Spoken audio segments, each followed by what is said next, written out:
أنا المذكور على ساكن في العنوانية بإن الصبر عليا صبر طعم المر في قلبي فضل يمرر فيه ولا عمره قدر يغير حبك من جواه. أنا المذكور على ساكن في العنوانية بإن الصبر عليا صبر طعم المر في قلبي فضل يمرر فيه ولا عمره قدر يغير حبك من جواه. أقر أنا المذكور على أقر أنا المذكور على وإنك مهما هتيجي عليه يبعد ظلك من حواليه تدي لغيره اللي بتاخديه ما يتحملش. What up, Dennis? How you doing, man? What up, man? Vibes, vibes, vibes. أنا Exactly. المذكور على الساكن في العنوانية.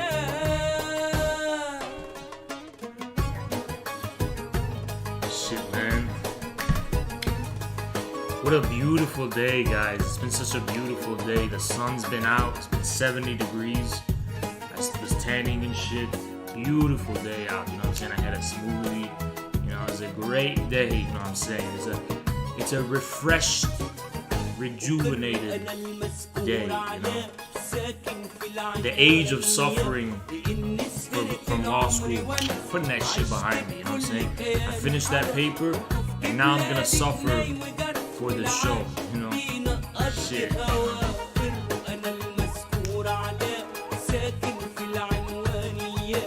It's time to suffer for this show, you know?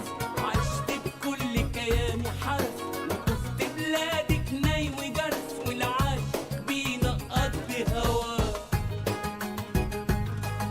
أقر أنا المذكور على أقر أنا المذكور على إني مشيت على شوك وحزن يا مشيت في بعد وسفر وإن هواك في روحي قدر وإن عذابي معاك حياة. أقر أنا المذكور على الساكن في العنوانية.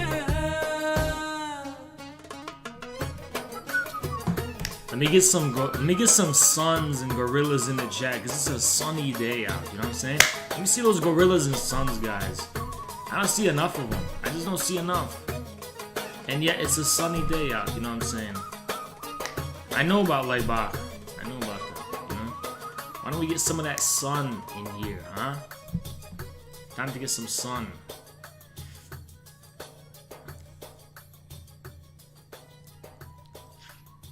What up, Red Dundonian?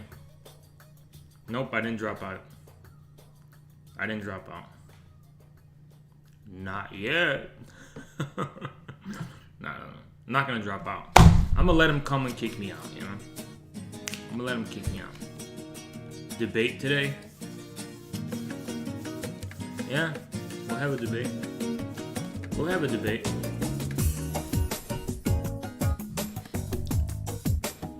We'll have a debate.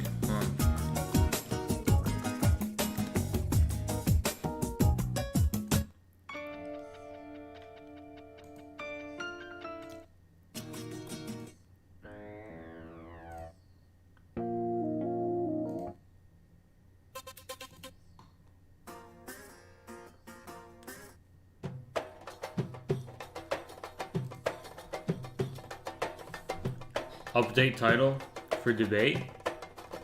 We got news to cover today, guys. We gotta cover some news.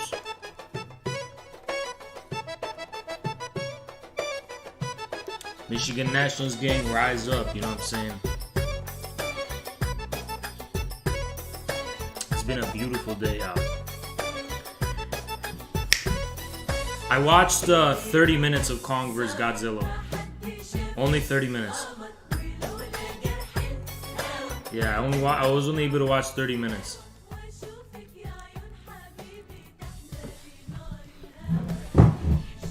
What up, Dylan?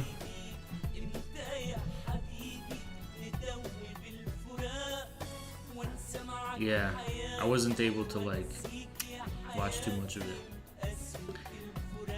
But when I finish it, I'm gonna review it and I'm gonna talk about it. We're gonna analyze it and shit. You better believe that, you know what I'm saying? We are gonna talk about it.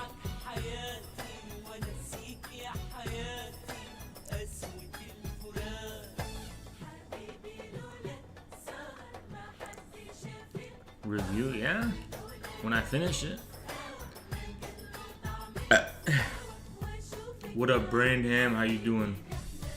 What's up? What's up, everybody?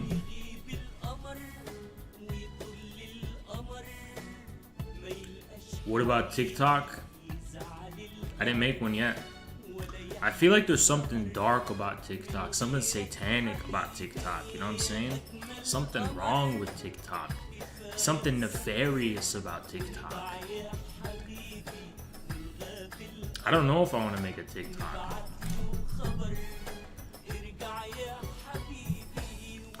Okay, let me tell you, I'm gonna announce something too. We have an announcement. The next great goal, the next great aim, the 5-year plan for me personally, fix the sleep schedule. And I do that by going to bed an hour earlier every day. So I'm gonna commit to that goal. Let's do this. Let's fix that sleep schedule. Let's wake up at 10 a.m. Let's wake up at 8 a.m. maybe.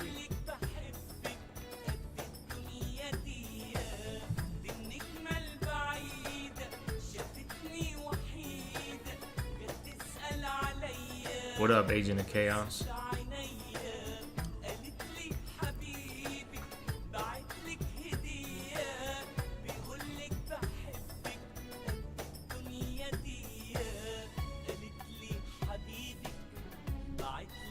There's an account on TikTok that posts infrared. Wow.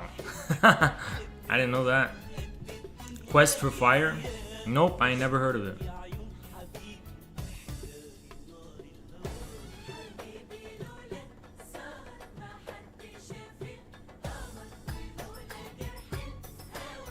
I ain't never heard of that.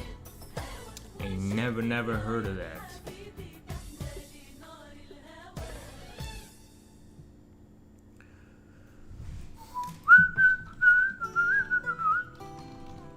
Let me test something. Hold on.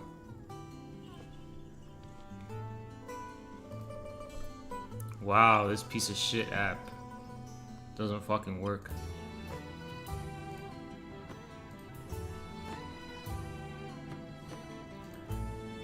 This song sucks. Let's change the music.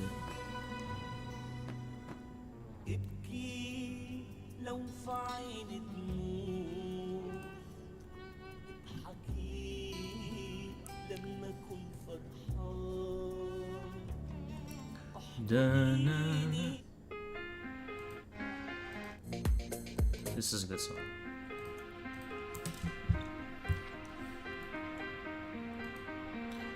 I don't give a fuck. This whack bullshit, you know what I'm saying? Nah, it's not Lebanese. You've been reading some Dugan, BreadTube has him completely wrong. What a surprise, right? Like, how could they get him wrong? Because doesn't BreadTube know everything? I thought BreadTube's like the smartest in the thing, you know? How could they get anything wrong? You know? DMX is in the hospital. Poggers, dude!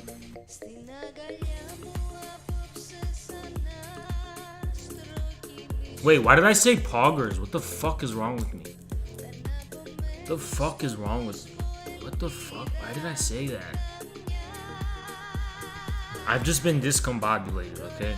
That's really fucked up. That's really sad to hear.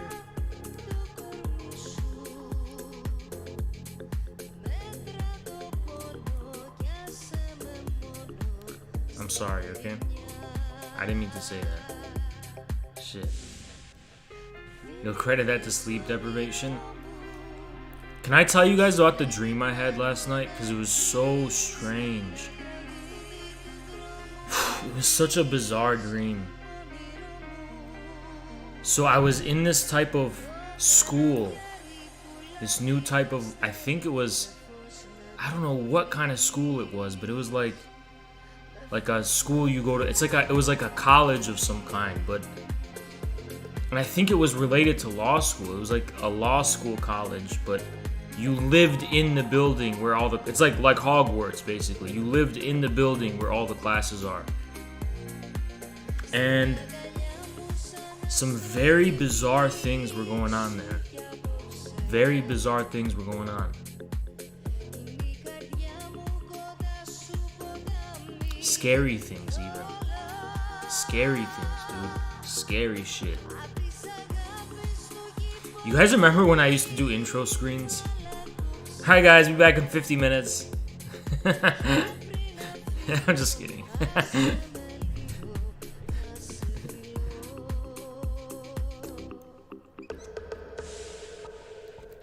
My intros used to last like an hour. Thoughts seems interesting. Now I don't even have intros, you know? We're still in intro mode right now. Maybe like, we're gonna wait for more people to come in here and then... Thoughts seems interesting. Dude, don't link that shit in here. What the fuck are you doing? Don't make me time you out.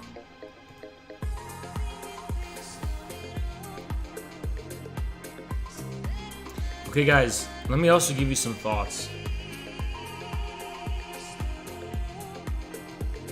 Let me give you some thoughts I've been having. Dude.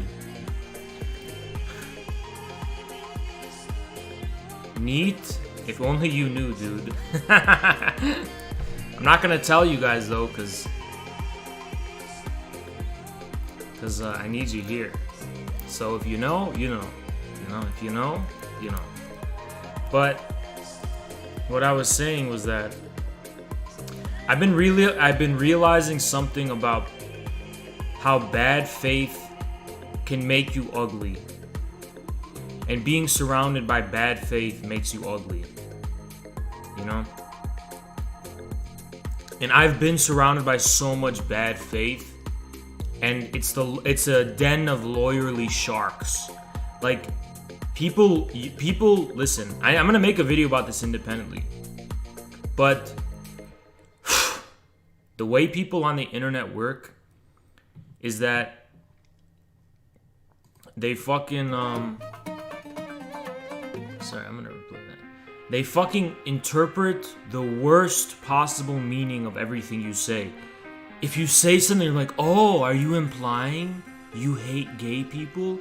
What are you saying? Are you saying that transphobia is okay? And it's like, what the fuck? But that's what they do to me, dude. Oh, what are you saying? You're a fan of Hitler? Ooh, interesting. And they know it's not true, but they're just jotting shit down in their notes like a lawyer to attack me with and cancel me with. They don't actually believe in anything. It's the most twisted, disgusting type of nihilism that I've encountered the minute I put my face on the internet. Not just, you know, from everywhere. Lefty Pole was the worst, obviously, but that's how bad faith works, dude. They interpret the worst possible fucking meaning of what you say. The worst possible thing. For what? I don't know. But you know what I realized, guys? You know how I'm gonna stop the bad faith actors? You just have fucking love in your heart and you keep going forward. You believe in yourself. Keep your head up. Keep on moving. I'm not gonna let them I'm not gonna let them turn me into a lawyer. I'm not gonna let them turn me into an ugly person. They're ugly. I'm one with the sun. I'm out here one with the sun. I got nothing but love in my heart. I'm out here one with the sun. I don't got time to be focusing on negativity and disgusting snakes. Let them. This is my message to all those fucking bad faith actors. That's my message to you. Put my hand up. Talk to the hand. I ain't got time for it. I'm one with the sun. My head's looking straight up towards the sky, one with the sun. I ain't got time for that bullshit, you know what I'm saying? And when I was watching Kong vs. Godzilla, you know what I'm saying? I'm about that King Kong energy, you know what I'm saying? Like the gorilla just minding his business, one with the sun, you know what I'm saying? The gorillas chilling, mind their own business, even though that movie's propaganda. But you know what I'm saying? I can't be bothered. I can't be bothered by the bad faith bitches. I can't be bothered with this bad faith bitchery, you know? It's beyond me. Shit is beyond me. This is the definition of sanity, guys. Watch the same streamer, please. Wait, what? Someone follow so I can hear that again. I didn't hear that. I didn't even hear that. What did that... What did it say? Someone in the chat, play that back to me. What did it say? Play that back to me. What did it say?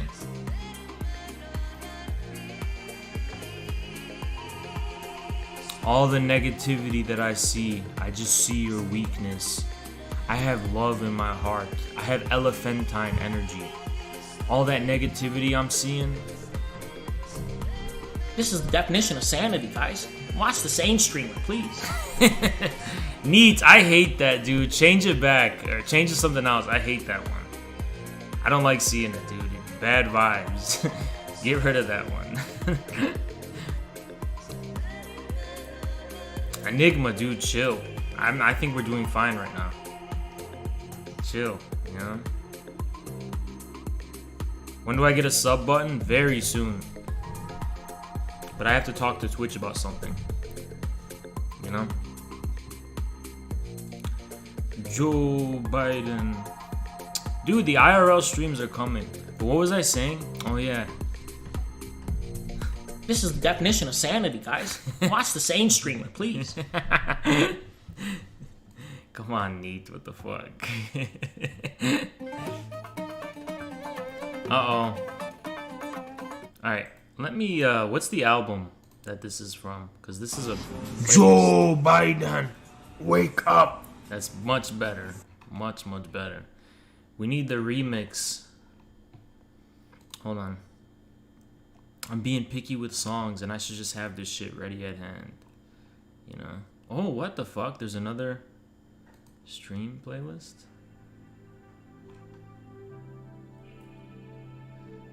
I like this song. You know what I'm saying, guys? You just have to have a mentality.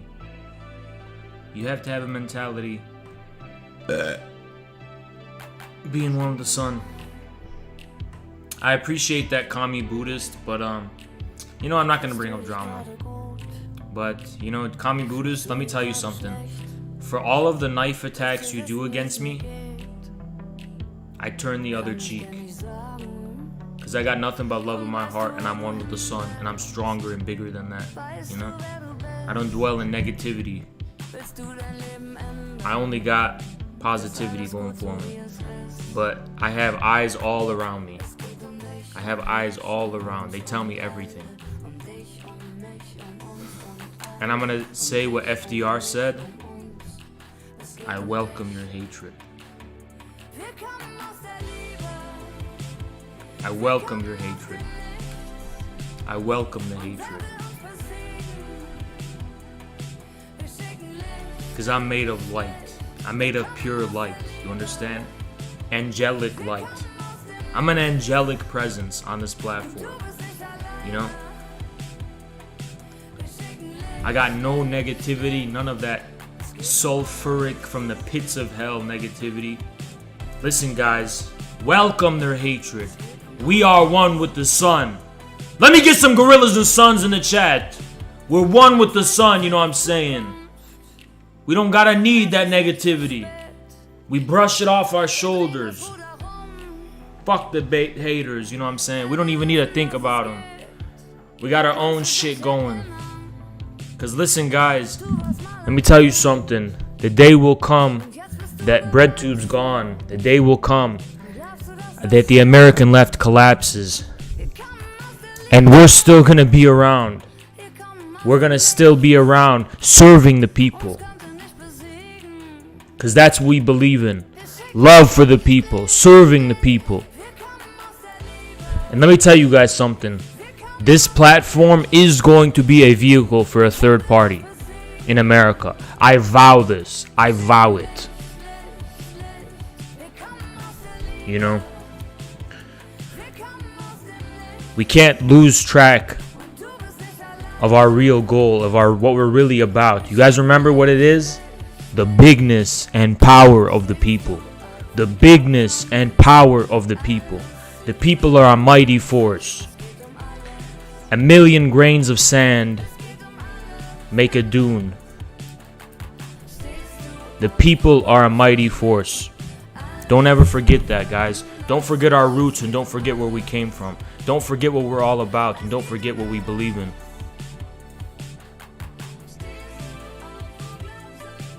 You know? Don't ever forget it, guys. We are about something beautiful.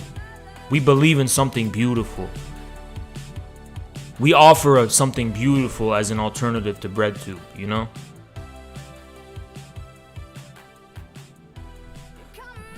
Don't ever forget it.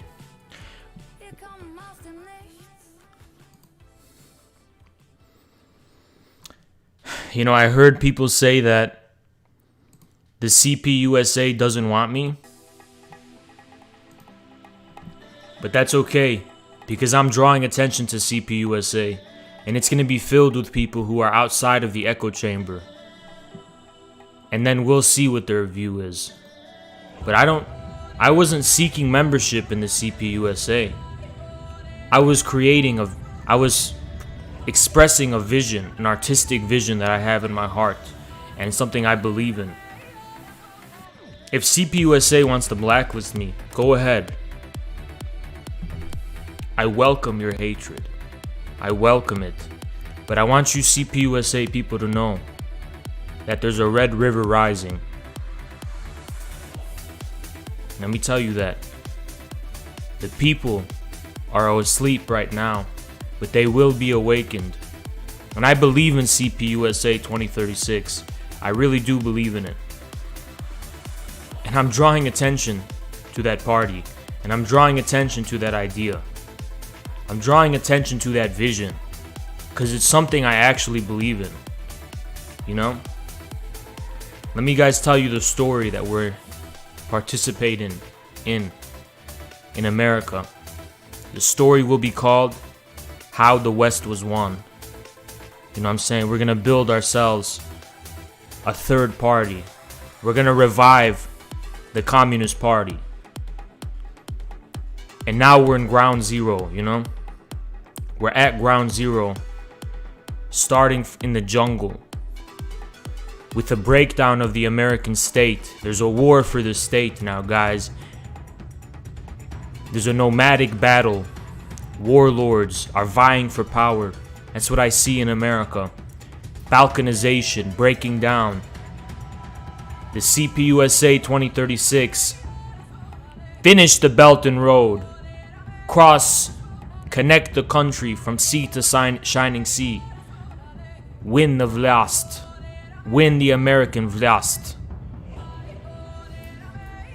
That's what I believe in. I do believe in it. And the more this platform grows, the more we're going to focus on that.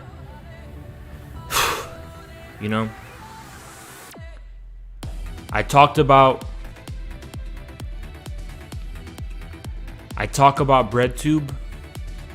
And I talked about Little Mice. But BreadTubes, soon they're going to be Little Mice too. Because we have our own thing going on.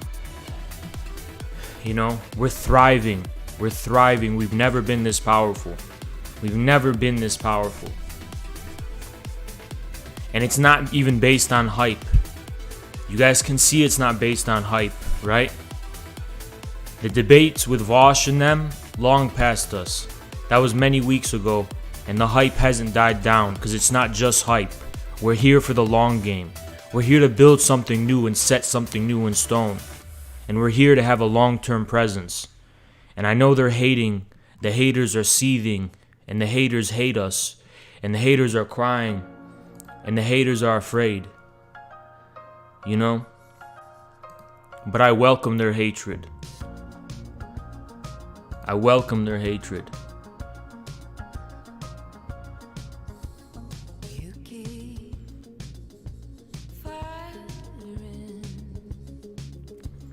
I welcome the hatred, you know?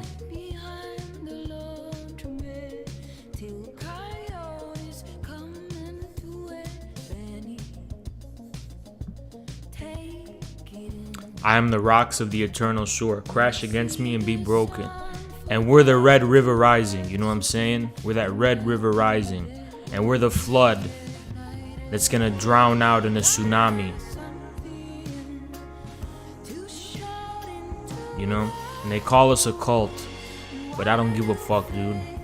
We seeing there's a lot of things wrong with the American left. There's a lot of things wrong.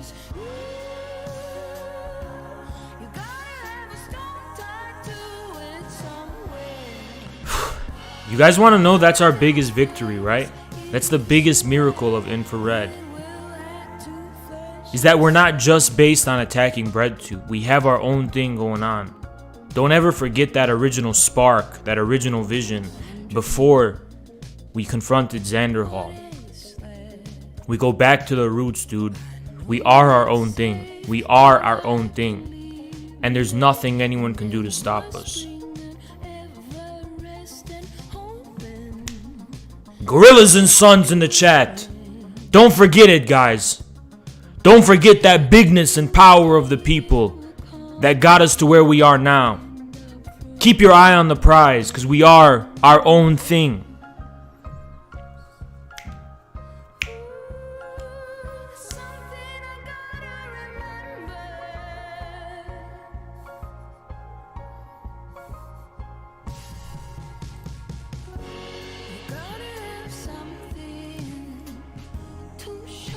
Beautiful, guys. It's going off like fireworks in the chat. Beautiful. Solar energy. You've taken energy from the sun. Golden energy from the sun.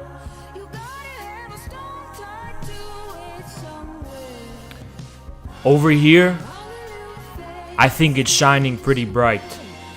Over here in this chat and in this community, I think it's shining pretty bright. I think it's been shining pretty bright. Pretty bright, pretty beautiful. You know? And if you want to go for a walk,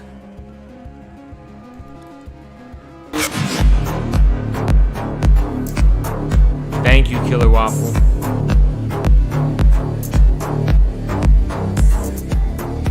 Killer Waffle, dude, thank you.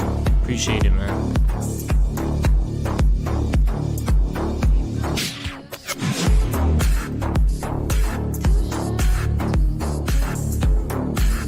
Anything on the itinerary today? Yeah, dude, read the title.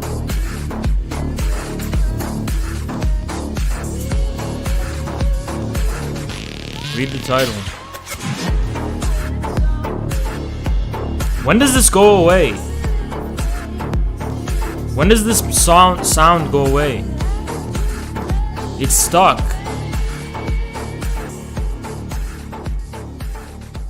Dude, neat. It lasts way too long. Way too long. Yeah, that lasts way too long. But anyway.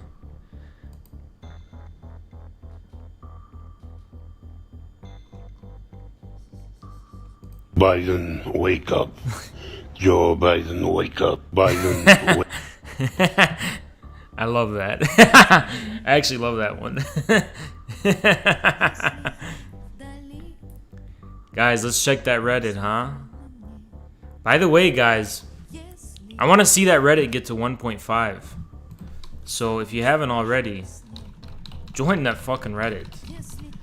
Everyone in here should already be in it, I think. But why don't you join this Reddit? Because we accept hate comments. We accept love comments. We don't censor anything.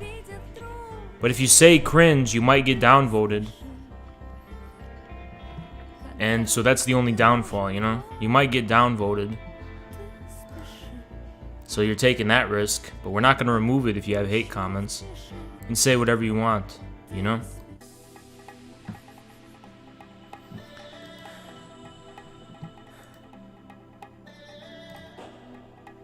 Alright. Let's refresh.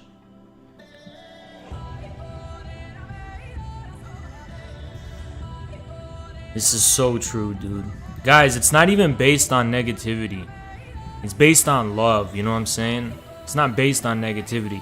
This guy's shining radiant with radiant light. You know, you can just see this guy's shining with radiant light. And this darkness, we're going to overcome this darkness. We're never going to become this. We're never going to become this, guys. Look at this, guys. This guy's shining with radiance. He looks like an icon from an Orthodox icon or something. He's got a halo over his head. And this satanic... This is the past. This will not prevail. It will not prevail. Believe in it, guys. Believe in the good. Believe that the good will prevail. The good will prevail. And you can see it's already prevailing. You could see it with your own eyes. You know? You can see it with your own eyes that the good is prevailing. It's imperialism. Alright. Let's pause this.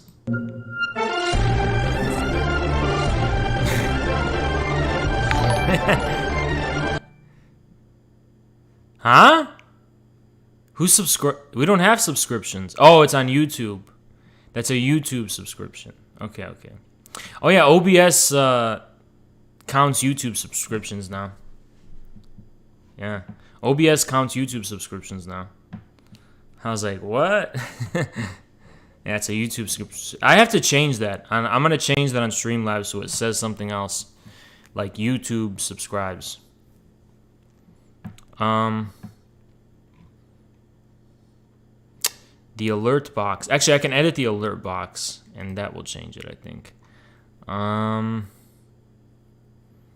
Subscribers. I don't think I can do anything about it. Subscriptions.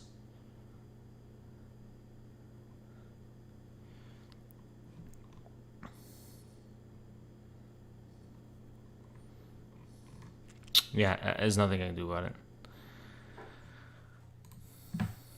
You can turn it off. You don't have to turn it off. I appreciate my YouTube subscriptions. We can keep them. Anyway. But they might be confused with Twitch subscriptions. So we will have to change that when we get to affiliate.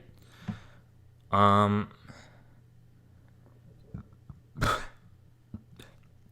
much time streaming on Twitch? It's been a few weeks. We've moved to Twitch a long time ago. But it's imperialism. Oh, yeah.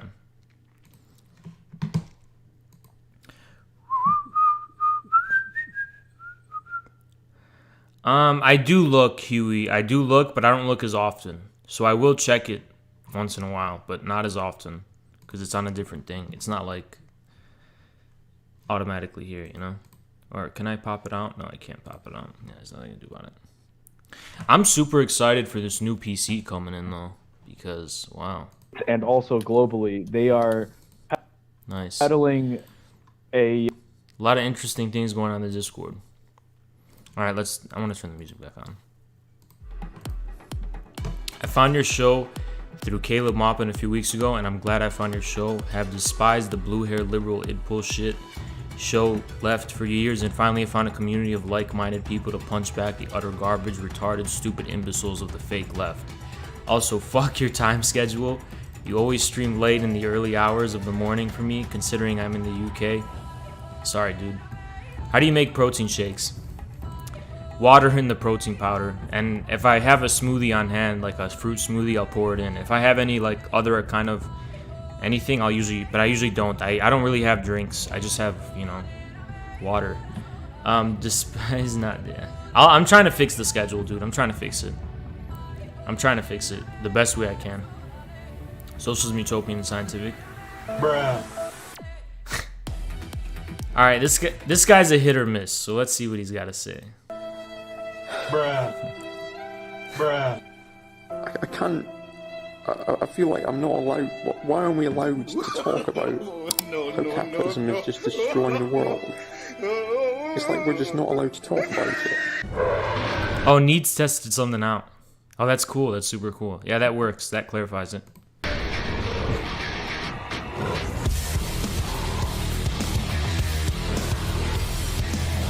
Based.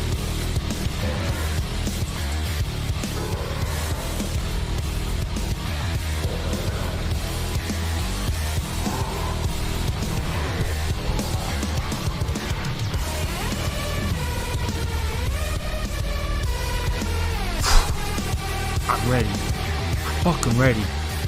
Shit. Being pumped up.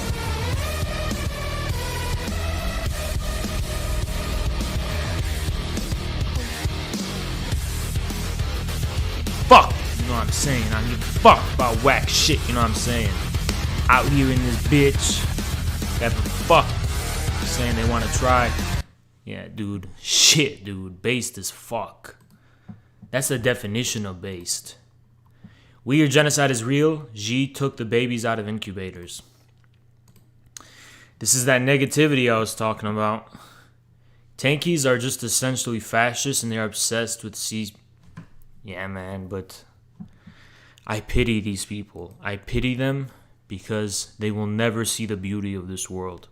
Their minds and their hearts are closed and sour and bitter, and all they can taste is ugliness. But when I feel the sun on my skin, I feel the radiance of real socialism. I feel the radiance of the people. And these people are in the shade. You have ugliness in your heart. You want to throw this ugliness on others. But we're thriving. We're thriving. You know what I'm saying? We're in the sun out here, one with the sun. And we're leaving you behind. Feel free to join us when you decide to stop being so bitter and evil. From their authoritarianism, their adherence to propaganda, their bootlicking, and their genocide denial. Yeah, we do share attributes, which is that we make you feel, we make you question your position, but you throw ugliness on us because when your position is unviable, you're going to become a neo-Nazi fascist. That's your option, but we see another option. And you're trying to force your option on us. It's not going to work. Hello, Tankies. Just a quick reminder. They have ugliness in their heart. They have ugliness and filth in their heart. But that's okay. Because we're thriving. Listen. These people, they have cartoon pictures because they hate the beautiful light of day. They hate the normal human face, the human skin, the human presence. So they have these cartoons and they have these colors like this because they want to be outside of humanity because they're in the shade, because they don't believe in humanity, you know what I'm saying? That's okay. That's okay. That's okay. Because when I go outside, I feel the sun on my skin. You know what I'm saying? I don't need to live in a cartoon world. I don't need to worship cartoon characters. You know what I'm saying? Because I love human beings. And I love seeing normal human beings. I love seeing human beings out and about and smiling and having a good day and having a good time. I don't gotta have these cartoons to hide behind. And all these cartoon lies. And your fairy tale distortion of reality, which is a cartoon. This ugliness. Listen, guys, I got nothing but love in my heart. Nothing but love in my heart. And I pity these people. I pity them, you know what I'm saying? Shit. I feel bad for them.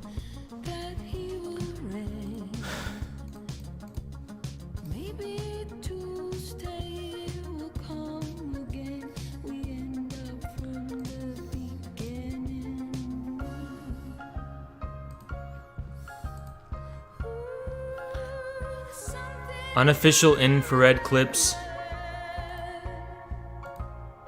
Wow. Nice. Nice, dude. Check that out, guys. That's fucking awesome. Super cool, dude. Nice. A proposal.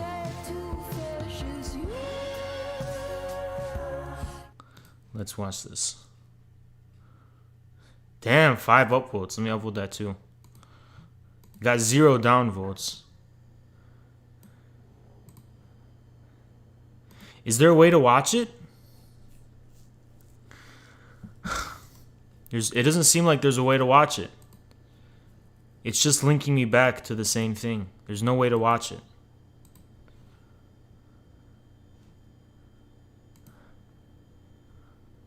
They didn't delete it. There's just no way to watch it. It doesn't link to anything.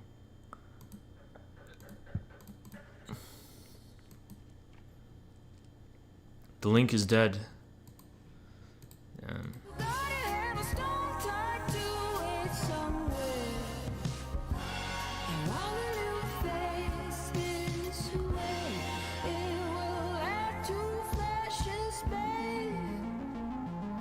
I don't give a fuck about that whack shit, you know? Shit, man. What a beautiful day. I've been having a beautiful day, guys. I'm not in the mood to have no negativity today. I want some positivity today, you know what I'm saying? I'm not in the new mood for that negativity. Yep. Oh, I never saw that. And there's not a lot on the Reddit, wow. That was a really short Reddit recap. Look at that. Okay, I wanted to show you guys something though. Ezra showed this to me, and I want to link it. I want to show it to you guys.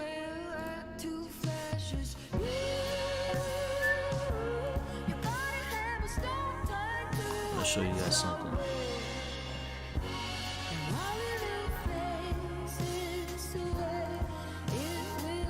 Whether you're building dynamic network models or forecasting real-world behavior, Neo4j's new...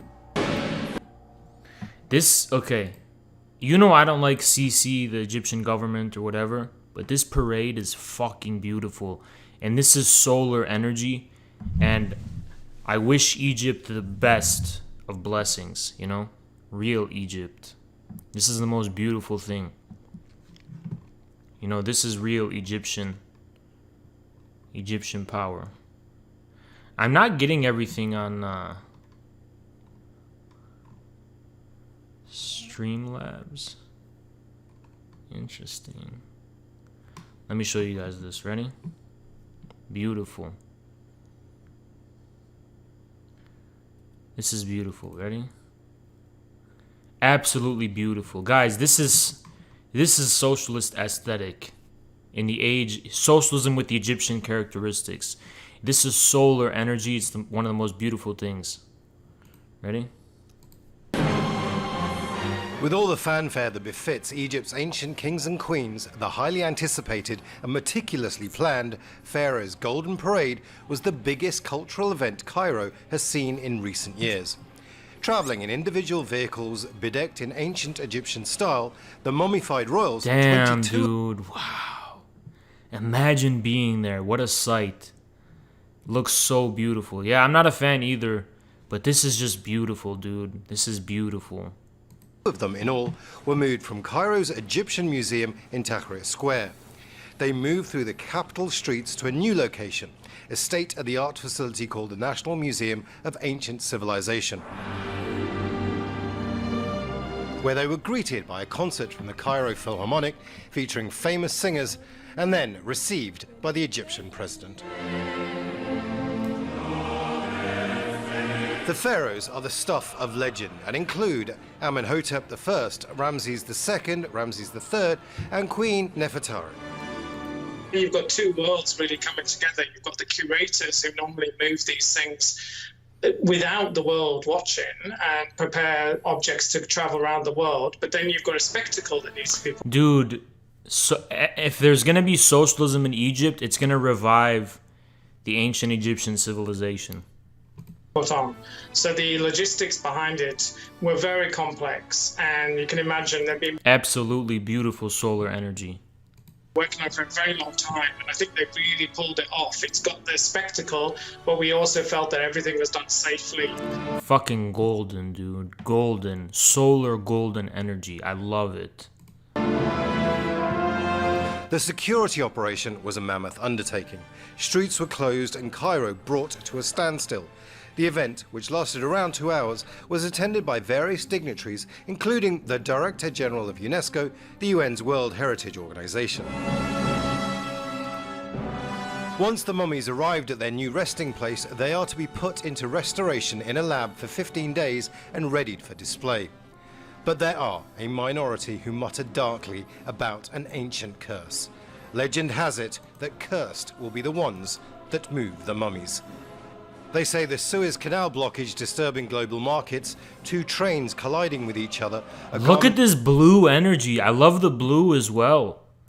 Fuck, dude, I love this. I love this shit, dude. Factory blaze and yeah, this might kill Sisi. It's the curse of the pharaohs. But, and maybe I hope it does. Is that to us? I don't know. But this is beautiful. This is fucking beautiful. I love this so much. This is infrared. This is part of multipolarity, okay? This is part of the aesthetics of multipolarity. Fucking beautiful. Absolutely beautiful. A residential building collapse all came after the announcement of the Pharaoh's Golden Parade. But the ancient curse hasn't stopped the pharaohs once again appearing on the streets of Egypt. Imran Khan, Al Jazeera. Dude, absolutely based. I just wanted to show you that little video. It's kind of cute. Well, it's not cute, but based is what it is. That's what it is. So guys, what is the deal with this coup in Jordan? What's the deal with this coup in Jordan? Let's check it out. The ex-crown prince Hamza is under house arrest. We're going to click on multiple links. We're going to get the German perspective, the English perspective, the Turkish perspective. And are those the only people covering it? Is Al Jazeera covering it? Hold on. And from that, we're going to form a holistic analysis. Okay, Al Jazeera is covering it. All right, we got many angles from Al Jazeera, and that's the Qatar Turkish perspective again, I think. Who else is covering it? Let's see what the Americans. No, there's a Chinese perspective, American. Okay, I'm gonna see if we can glean a good analysis just from covering all these different people, and we're gonna like weave the threads together. Like, okay, this is what's going on. All right, let's see. I have no idea. Okay, this is some brief context I know about Jordan. The Jordanian government is implementing some type of reform. They want to give full citizenship to the Palestinians. This is angering the tribes in Jordan because they view it as a reconciliation with Israel, and it's also undermining the power of the tribes and creating a blanket political base for the Jordanian monarchy unmediated by the tribes, and this is pissing them off. So does that have something to do with it? Let's see. The former crown prince of Jordan. This is the German perspective. Hamza bin Hussein says he's been placed under house arrest. In a video message, the king's half-brother sharply criticized Jordanian leaders, but he denied being part of an alleged coup plot. Jordanian authorities have arrested several other high-level officials for what they describe as security reasons. Jordan's Crown Prince Hamza bin Hussein on his wedding day in 2004. An embrace from his half-brother, King Abdullah. By the way, King Abdullah is half British, by the way. I don't know if you guys knew that. 6 months later, the king would strip Hamza of his title of Crown Prince and give it to his own son instead. But Hamza remained popular in Jordan, close to tribal leaders and seen as... There you go. What did I just say? I talked about the tribes. That's what seems like it's going on. So you see, my analysis, my suspicion was correct. Saudi and Israel alleged to have backed the coup. Wait, what? If anything, I would assume that this is an anti-Israel coup. But Saudi and Israel are backing it. We have to, well, we'll learn more. We'll learn more from the video. In touch with ordinary people. He now says that's why he's been targeted. In a video sent to the BBC, Hamza says he is under house arrest after being warned that he got too close to critics of the king. He says he is not part of... Why does Israel want to undermine the king of Jordan? ...any conspiracy, but he does openly condemn Jordan's leaders. This country has become stymied in corruption, in nepotism, and in misrule. State TV earlier announced that Hamza had been asked to stop activities targeting, quote, security and stability. It said security agencies arrested multiple former top officials as reports swirled of a plot to unseat the king. The army denies that the former crown prince himself is under arrest. But alarm bells are ringing for Jordan's allies, which see it as a key bastion of stability in a volatile region. Recent protests against corruption. Jordan King Abdullah has our full support. Kingdom denies coup plot. What is the motivation for such a plot?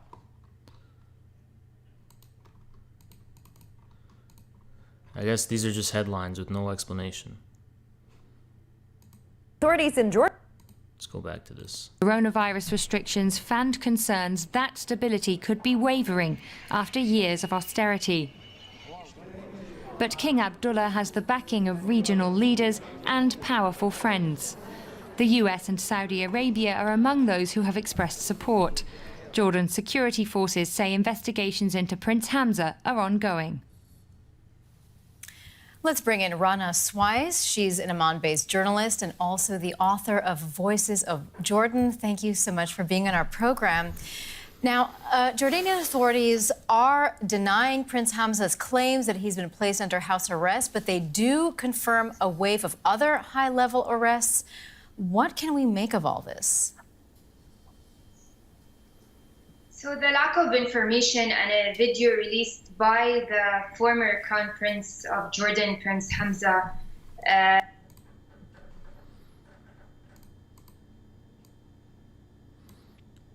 following the coup attempt. Okay, we might get into some information here.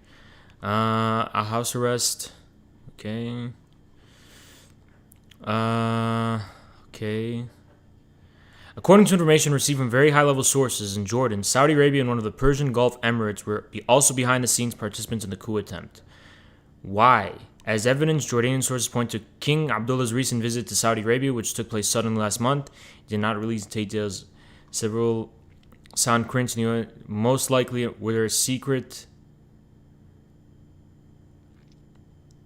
The planning of the coup with a series of arrests took place. All this. Why? The situation is under control. There's why? Why though? I thought Jordan was in line. Is there something I'm missing? he confirmed in details, first of all, that he's virtually under... Here's another link. Let me read it. Former Mossad agent allegedly involved in the Jordan coup. Threatening the stability of the country. Are we getting any motivation here? Is blaming it on Iran blamed it on Israel. The Iranians are blaming Israel. We oppose the internal instability in Jordan or any foreign involvement. Lack of stability. One can trace Israel's fingerprint. If Iran thinks that this is Israel, then it's Israel. But it is strange that Iran is saying this. Why is the question? Can someone look up Israel and Jordan, their relations in recent years. What have they deteriorated? You know, well, not destabilization is not enough to me. Okay, is there a specific reason Israel wants to engage in a coup in Jordan? Have they had a fallout over a recent deal with the Palestinians? What has been going on? Has Jordan not been budging? The prince visited Saudi Arabia. Why would that make Iran right? The prince visited Saudi Arabia. Recently, there was some shit going on. What was going on? No, guys, you guys are being lazy. When you guys are saying Mossad plays all sides, it's just laziness. Guys, learn to have concrete analysis. Learn to have concrete analysis, okay? Exactly. It's one of the most openly Zionist Arab countries. Netanyahu versus King Abdullah. That is what I was looking for. Thank you. SXN 379. Thank you so much. Let me read it from Volculture. Jordan delayed approval of Israel Prime Minister's fight over the country on the way to the United Arab Emirates. Israel accused Jordan of doing this deliberately as a response to the dispute over Israeli entry permits for Jordanian Crown Prince recent trip for Al-Aqsa Mosque. So there's an issue. There we go. Now we're on the money. Okay? Now we're on the money. Okay? Now we're on the money. Refused to approve the supply of water to Jordan as provided under the 1994 Wadi Araba peace agreement.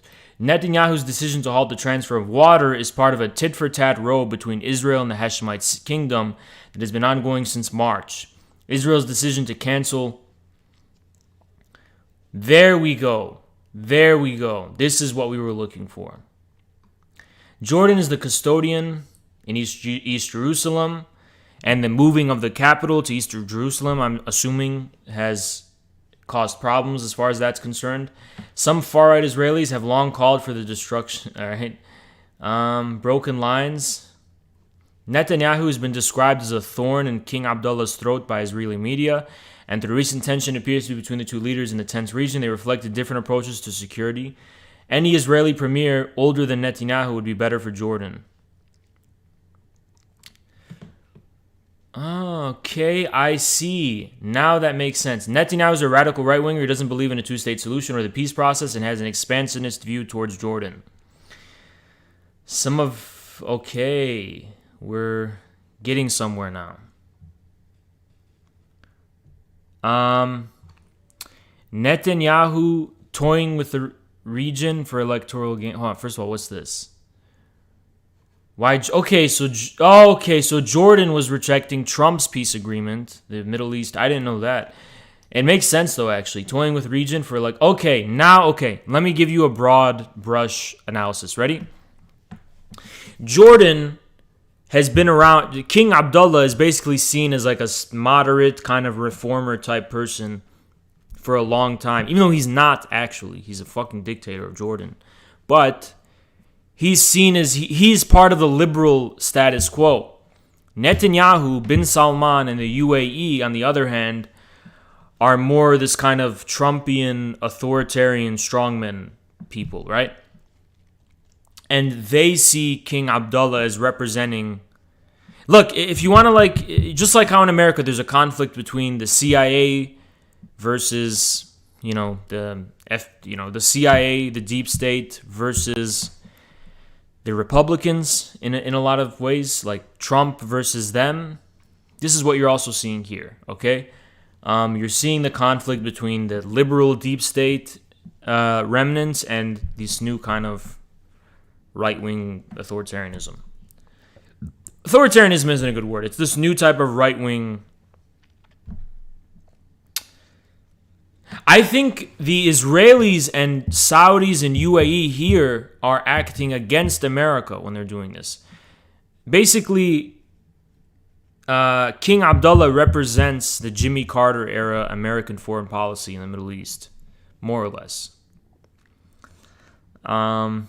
So that's my broad brush analysis. Let's continue to watch the video. Now I have a clearer picture of what's going on. How house arrest, and all communication was cut off, he claims, and his security taken away from him and his family. Important to note, the prince released a video in Arabic as well, directly talking to Jordanians and saying pretty much the same things he said in... I wonder what Turkey thinks of it. Does Turkey have any... Turkey and Qatar. We're going to see the Al Jazeera's video. In the English video as well. All this took place last night in Jordan, where we were under curfew due to the coronavirus. And so it's interesting to note the timing of the press statements and the video as well. It's been hard to get information in this environment, to be honest with you. Government sources have released here, of course, a statement saying that people were detained, including a member of the royal family member, Sharif Hassan, and also a former royal... You think there's going to be a war between Israel and Jordan, really? ...envoy to Saudi Arabia, Bassem Awadallah. So we're getting, you know... Okay, we don't need to hear her analysis. Let's continue. This is the Cringe Guardian. Let's see what they have to say. I'm making this recording today to try to explain what's happened over the last few hours with me. I had a visit from the chief of the general staff of the Jordanian Armed Forces this morning, in which he informed me that I was not allowed to go out to communicate with people or to meet with them, because that in the meetings that I had been present in or on social media relating to visits that I've made, there's been criticism of the government or the king. I asked him if I was the one criticizing. He said no. He said, but this was a warning from him, from the chief of police, and from the chief of the security services, the Mukhabarat, that I should not leave my house, that I could only visit family, that I could not tweet.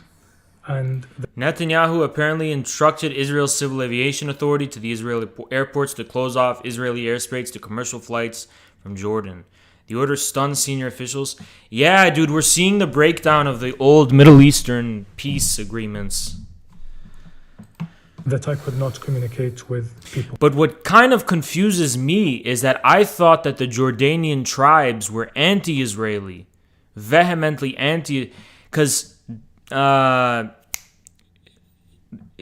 Okay, so the King of Jordan's democratizing move of giving the Palestinian citizenship, aka giving a newfound population in Jordan equal rights with the tribes, thereby undercutting their power, they were seeing that as a pro-Israeli move because it's getting a big pressure point from off Israel's shoulders, which is this Palestinian migrant population or refugee population that lives in Jordan. But it makes sense, actually, that basically it would make sense if the tribes are aligning themselves with bin Salman, because bin Salman represents a return to the old Arab ancien regime, pre-Arab Spring. Guys, I want you to pay attention that the Arab Spring is literally the least common denominator to everything going on. It's the least common denominator to everything going on. Since then, a number of the people I know or my friends have been arrested. My security has been removed, and the internet and phone lines have been cut. This is my last form of communication, satellite internet that I have, and I've been informed by the company that they are instructed to cut it. So it's maybe the last time I'm able to communicate. The Arab Spring didn't affect Jordan? It did. It did. It's still affecting all the countries. Communicate. As I said to the Chief of Staff when he came, I am not the person responsible for the breakdown in governance, for the corruption, and for the incompetence that has been prevalent in our governing structure for the last 15 to 20 years and has been getting worse by the year. I am not responsible for the lack of faith that people have in their institutions.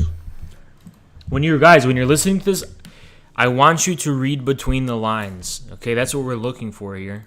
They are responsible. Unfortunately, this country has gone from one that was at the Learn to have objective materialist analysis. Get the emotions out of it. Of the region in terms of education and healthcare, in terms of human dignity and freedoms, to one in which... No, it's not just ruling class bullshit, okay? That's such a fucking poor analysis. We're trying to understand what's going on here. What shifts are going on. All of this shit is downstream from the Jordanian population. The people are the ones who ultimately are the ones affecting all this shit that is going on, okay? You have to fucking have a good analysis. You can't just say it's ruling class bullshit and dismiss it. That's a liquidationist, anarchist approach. Has nothing to do with Marxism. Okay? You're trying. Who does he represent? What kind of Jordanian person is he representing when he's doing this? Is it the tribes? What segments of the population? Like, you have to have a materialist analysis. We know he's a fucking spoiled baby prince bitch. We know that. Get over it. He still represents a faction of the Jordanian state. Okay? Holy shit. Even to criticize a small aspect of a policy leads to arrest and abuse by the security services.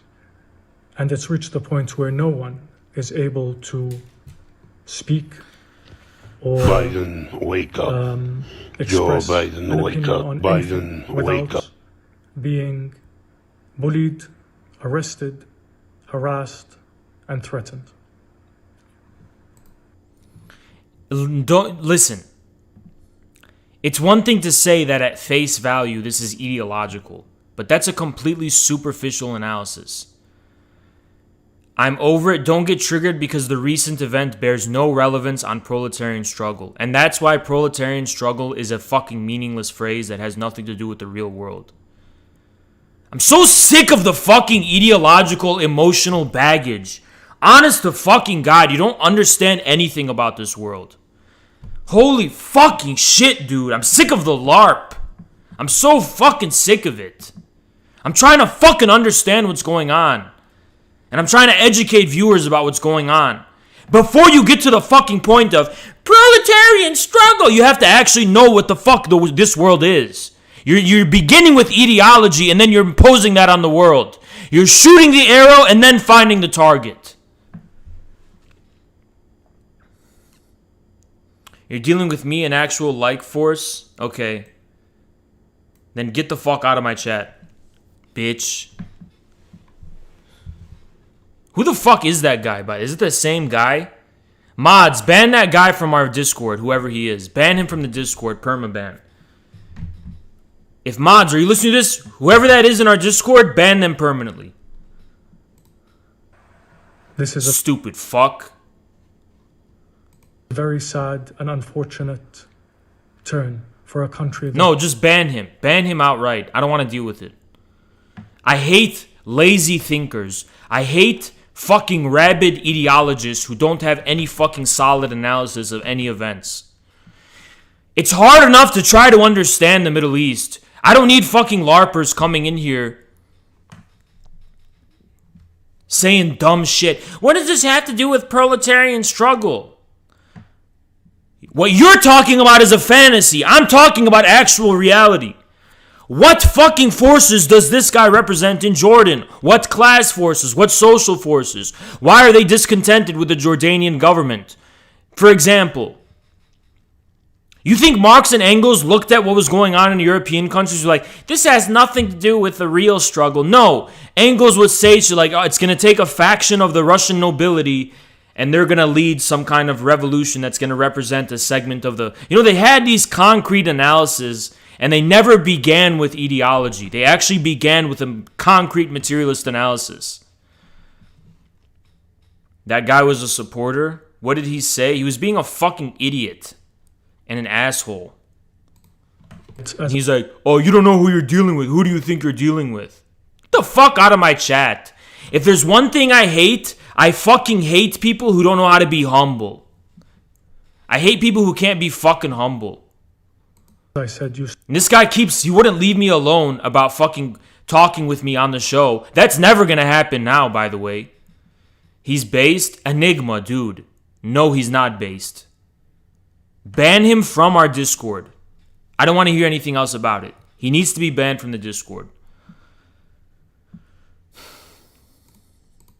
To be in the forefront of the region. And the lives and futures of our children and their children are... All he's been fucking doing is trying to use us to grow his shit, which is fine. But he's gonna act like I owe him something? Fuck off.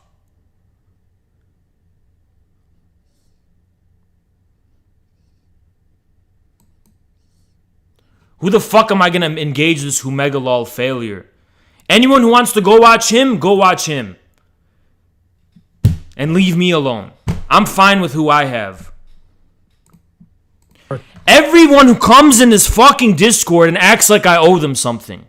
They act like I owe them something. And when I tell them I don't want to talk to you because you're boring as fuck, they get mad. Fuck you, dude. You're not entitled for me to talk to you. You're not entitled for me to have you on stream. I have my own plans on stream. You understand? You're not fucking entitled. At stake if this continues. And you just convinced me I never want to talk to you, dude. You confirmed all of my suspicions. You lack nuance. You lack clarity. You lack ideological fucking clarity. You're LARPer. You have this fervent, fanatical, ideological mentality when it comes to reality. You're incapable of materialistic thinking. You have this fucking intellectual brain rot where you superimpose categories and Anglo boxes on the world. And you're a liquidationist who doesn't care to actually analyze concrete reality as it actually exists, but you hold it up to the criterion of whether it's the true revolution or not.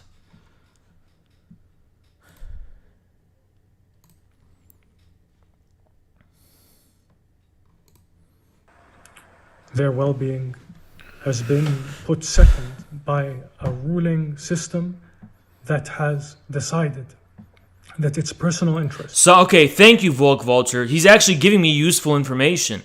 Some Bedouin sheikhs... Biden, wake up.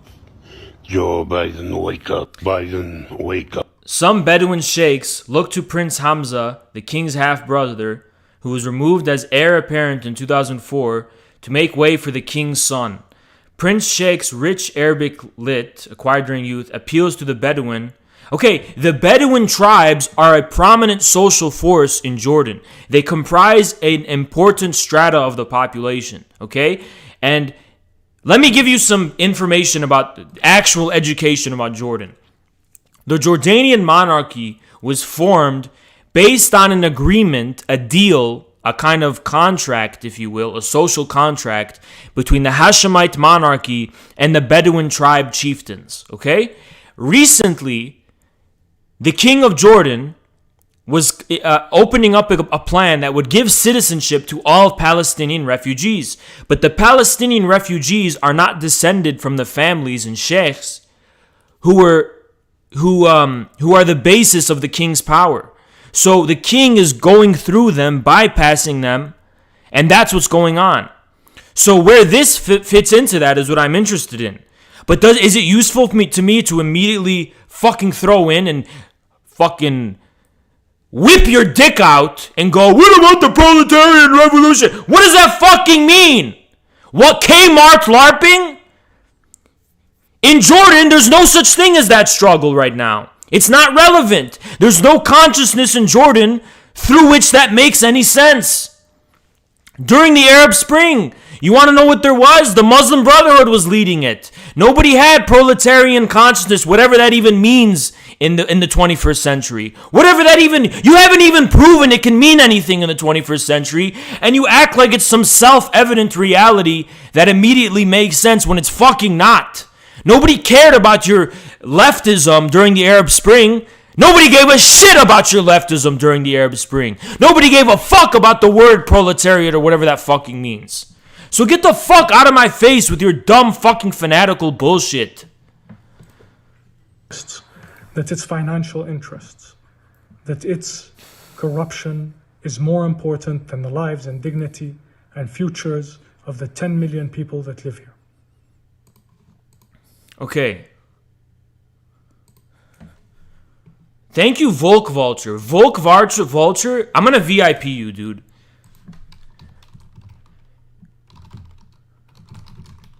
He's made this so informative and so fucking easy for me to cover. He's giving me so many links that are helping the stream. He's actually helping us. Instead of just spewing out diarrhea in the chat and spurging out with LARP. A video of His Highness Prince during his visit to the sniper of area. So this is the prince, and this is symbolic. Everything's optics, by the way, guys. So what is his message with him sitting with these Bedouins? He's telling them, hey, I'm one of you. I represent you. You see why there's this? You see how power works? It's based on representation. It's based on reflexive determination.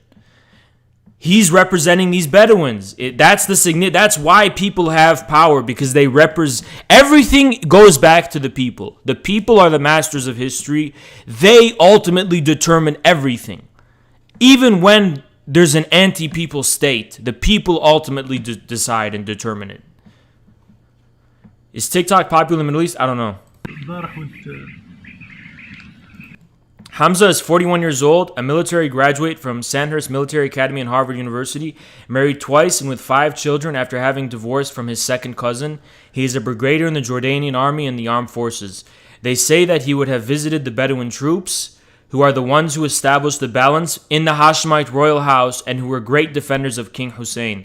Obviously, the mighty Muhabbarak or the Jordanian secret services were watching him. You see this? You see when you actually flesh out the real forces of power instead of just spurging out about proletarian revolution. You see what happens when you have concrete. You can see the moving chess pieces that actually drive history and change things. If let's say you are a communist, the only thing that's going to make you relevant is by having a concrete analysis of all of these things, because the first thing a communist has to ask is, where do I step foot? Where do I ground myself in reality? What is the reality before you? What is my decisive place in it? Guys, let's do direct action in the Walmart Kmart in the fucking Jordan. That's a proletarian. The royals live in the hills of Amman in a compound, all together in different palaces, but the relations with Hamza weren't good enough, and he lived in a very posh neighborhood in Amman, away from the members of the royal family. The access to his house, the telephones, the internet are all cut off. There's a lot of tension in Jordan. The entrance to the city has been closed. The army patrols the streets. More than 600,000 Syrian and Iraqi refugees live in Jordan. The situation is volatile and the coronavirus is raged. For this region, a state of emergency had to be dictated and the population rejected it with protests. We're getting more being fleshed out. I hope this is a good lesson, guys. This is a good lesson about how to actually fucking analyze events. You don't begin with ideology. Okay? Do not begin with your fucking ideological, fanatical baggage. Try to have materialist and concrete analysis of the situation. Impartial situation, you know? Impartial materialist analysis. Don't begin with your prejudices. Yes, we're all biased, but that doesn't mean you go out of your way to turn everything into an opportunity to fucking phrasemonger and sloganeer. Sloganeering is just about the worst fucking thing you could do. العاصفة العجة بالضبط وكذا وصد الحمار هي متعة لقيت أثرها تدور عليها. Alright, we just saw enough, okay? Now, this is TRT. This is the Turkish media. I want to see briefly what they have to say. This is my last form of communication, satellite internet. Video was released to the media shortly after state TV confirmed the arrests of several former officials. But the authorities deny the prince is among them. An alleged plot to unseat the king unfolded on Saturday night, but there are conflicting reports about whether it was a real or imminent threat. There is, however, growing anger in Jordan over rising poverty and debt and an increasingly authoritarian regime. There's a lot of pain, there's a lot of anger, and Prince Hamza has expressed this anger, or has at least sympathized with this anger in his meetings with ordinary citizens in Jordan, and this has rattled the ruling elites in the country, and that's why he's been arrested. Prince Hamza is the half-brother of King Abdullah. When their father died in 1999, Abdullah took the throne and Hamza became the crown prince. But his title was stripped by the king just 5 years later. While he hasn't been seen as a real threat to the monarchy, he is popular, especially among Jordan's tribes. Their well-being has been put second by a ruling system that... Okay, guys, here's another thing I want you to do. Here's another thing I want you guys to fucking do. Because, Lazul, I'm sorry, but you just pissed me off. No, dude, it's not about who's based or not, or who's better, or who's good, or who's bad. Just have a materialist analysis. Nobody's good here, okay? Nobody's good here, but it's still fucking important to know what's going on. Okay? Just stop, dude. You triggered me. You're just triggering me. Guys, stop turning everything into an opportunity to sloganeer. Just stop. It's so cringe. It's so fucking cringe, dude. We need to be smart. I want to be an informative and educational stream that actually teaches people how to fucking have concrete analysis. Okay? Has decided that its personal interests, that its financial interests, that its corruption is more important than the lives and dignity and futures of the 10 million people that live here. Middle East experts say Hamza will likely be under house arrest for a long time and will face extreme pressure to... Yeah, Dundonian pretty much has it. So basically, Israel, it's based on Israel's politics internally. It's not actually like Israel's fundamental geopolitical interest. It's the Netanyahu faction wants instability in Jordan because they are going to see, because Netanyahu has expansionistic aims for Jordan. Whereas previous regimes in Israel may have wanted the Jordanian king to give the Palestinian refugees and have the reform because they want to get the Palestinians off their back. But basically Netanyahu is going bullish. He's going bullish on like, fuck it, let's just have instability. We can't solve the Palestinian refugee crisis either way. The only thing we could do is aggressively loot shit from our neighbors. Stand in solidarity with the king and recant his reproaches. Time will tell whether the prince can remain a voice for the discontented and what the ruling elite will do to placate the public and stifle dissent. Liz Maddock, TRT World. And COVID has been a big trigger for a lot of unrest all around the world that people aren't necessarily paying a lot of attention to. But I want people to really keep this in mind. Even before COVID at all, the unrest was there. The unrest was before COVID, okay? I want you to remember the yellow vests. I want you to remember the protests that were raging across the Middle East, that were going on in Latin America, that were going on across West Africa. There's been unrest way before COVID. There was a huge surge in unrest right before COVID actually started, actually. Please keep that in mind. Don't just blame COVID. Okay, that's Turkey's view. What is this? Notification.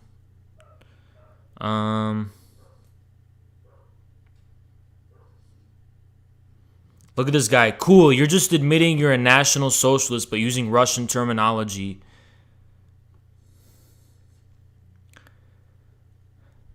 To obfuscate the similarities. I'm going to actually pin this comment for this fucking idiot retard, Mitch Peterson. Hold on. Epic Mealtime. Look at this fucking bitch. Look at all the people he likes. Mitch Peterson. Calling me a national socialist. Fucking pussy, Mitch. Mitch, you're a fucking pussy. You're a bitch and you're a pussy. You fucking bitch.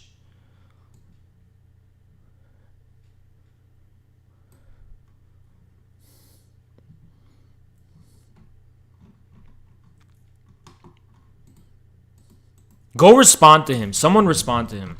Someone respond to him. Just go respond to him. I don't have time. Alright. Using Squarespace helped my business grow from a journal to a web. In a video. Alright, this is Al Jazeera, this is Qatar. And Qatar and Turkey are aligned, but Qatar might have a more unique, in-depth spin. Passed to the media by his lawyer, Jordan's Prince Hamza says this may be the last time he can contact anyone. He says he's been ordered by the army's chief to stay at home and that his phone and internet are being cut off. He criticised Jordan's leaders for corruption and denied being part of any conspiracy. There is no outside agenda. There is nothing on my part to affect the country or outside plotting from behind the scenes. We listen to these accusations over and over again. This is only in order to make a smokescreen over the retreat and retraction that we witness in the country every day, in our beloved country. The video's release came shortly after Jordanian state TV announced multiple arrests of former senior officials on Saturday night. Jordan's army chief denied that Prince Hamza was among them, but it did mention the arrest of the former head. I'm sorry, I'm just so triggered. Like, this is literally just as fucking stupid as when right-wingers go, oh, National Socialist had a socialist in its name, therefore, Hitler was if you're a socialist, you're Hitler. It's the same stupid fucking reasoning, but they're applying it to me now. So fucking stupid, dude. Of the royal court, Bassem Awadallah. Bassem Awadallah was a long-time What's in the fucking name, huh, you fucking moron? Don't you fucking understand that context is everything, you fucking idiot? No, it's not enough for someone to be called a national Bolshevik. There's so many layers of fucking stupidity here. It's not enough for someone to be a national Bolshevik to automatically be associated with National Socialism just because the fucking names sound similar. But the worst thing of all is that I already fucking illustrated how it's fucking stupid to call me a national Bolshevik because it's such a fucking highly contextually Russian word, and that in the Russian context they were fucking liberals, which I'm not. There's so many fucking layers of stupidity. Debate him, then let the bitch come in VC. Confidant of the king and was at one time a minister of finance, and he has been arrested. There's so many stupid fucking people on the internet. Honest to fucking God. There's so many just stupid, brain dead, stupid fucking people, dude. Like, willfully fucking stupid. They just choose to be stupid. They wake up and choose stupidity.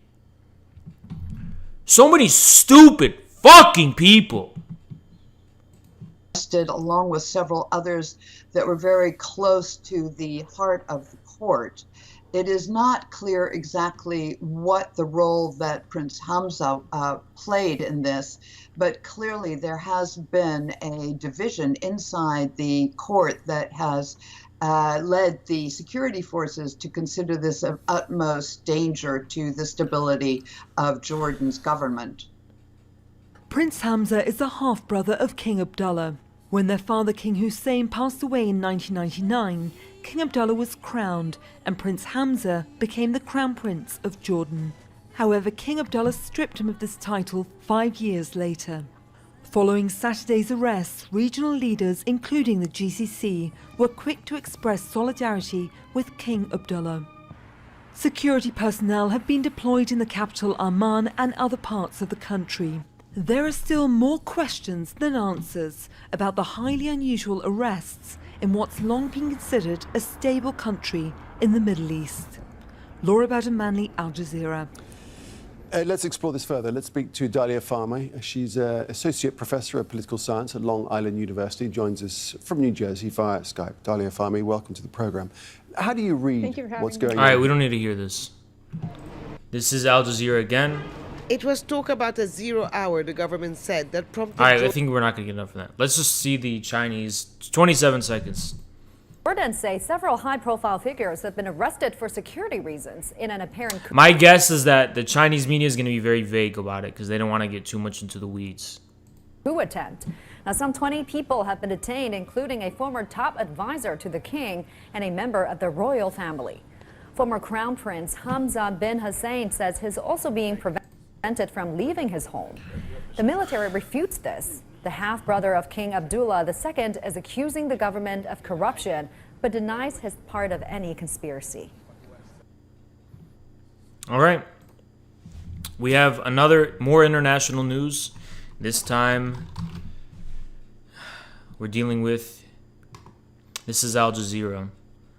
Let me see if I can find something good. I want to actually look at RT, what RT has to say first.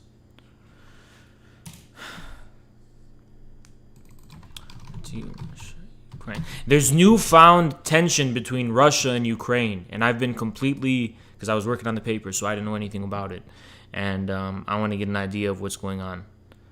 So this is France 24. I can't get any Russian sources, so we're gonna have to deal with French sources. Okay, let's check this out. A sharp escalation in There's a new escalation in Donbass, basically. Have I finished the paper? Yes, I did. Fighting in eastern Ukraine, and reports of a Russian troop buildup at the border. It could signal an end to another ceasefire in the region. So, what next for a conflict now in its 8th year? Is there any chance of a lasting peace? This is Inside Story.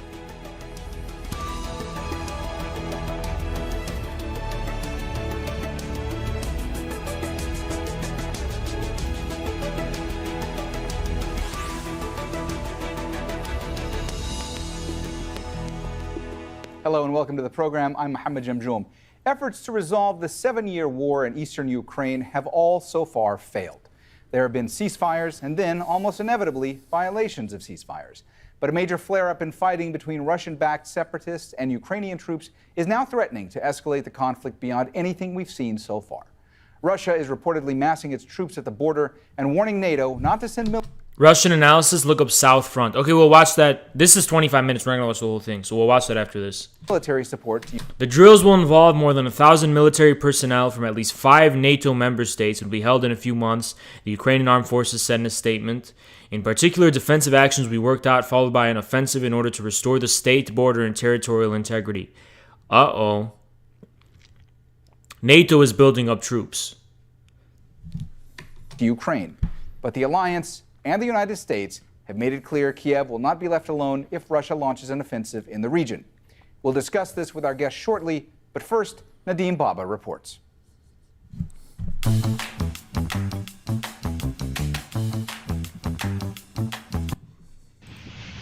It's pictures like this that have got the government in Kiev so concerned.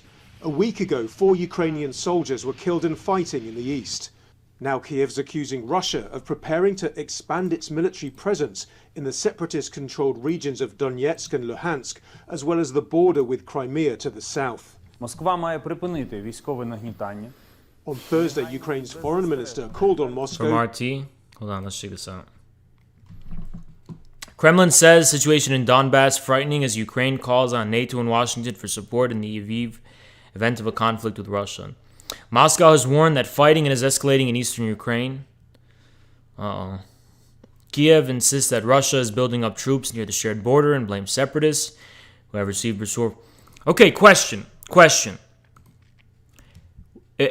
So all we're seeing is people, liberals basically arguing that anytime any people anywhere want autonomy, then they deserve it, right? The majority of people in eastern Ukraine who are engaging in separatism are Russians. They're ethnic Russians, and they want to be free from Ukrainian control. They want their own shit. There is far more evidence of widespread separatist sentiment among the people in Ukraine than there is in Xinjiang. Have I ever seen a single fucking person talk about it, though? Is there a single fucking person talking about it?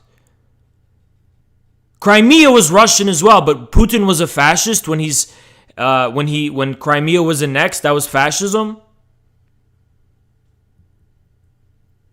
You see the fucking hypocrisy and double standard? Do you guys see the fucking hypocrisy and double standard now? Of Globe Twitter and all these fucking bitches, these liberal pieces of shit. It's only fascism when they're against the American liberals.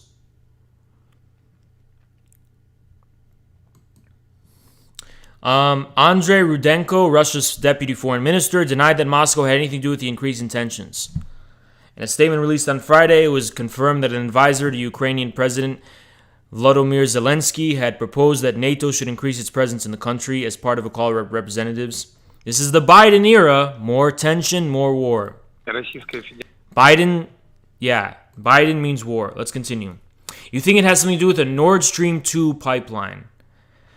I think so as well. I think that's definitely a big proxy for a lot of the conflicts happening. The diplomatic conflicts and also the geopolitical conflicts right now in Europe, in Eastern Europe.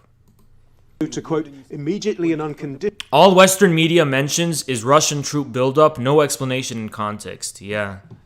Additionally, reaffirm its commitment to a political and diplomatic settlement and a ceasefire.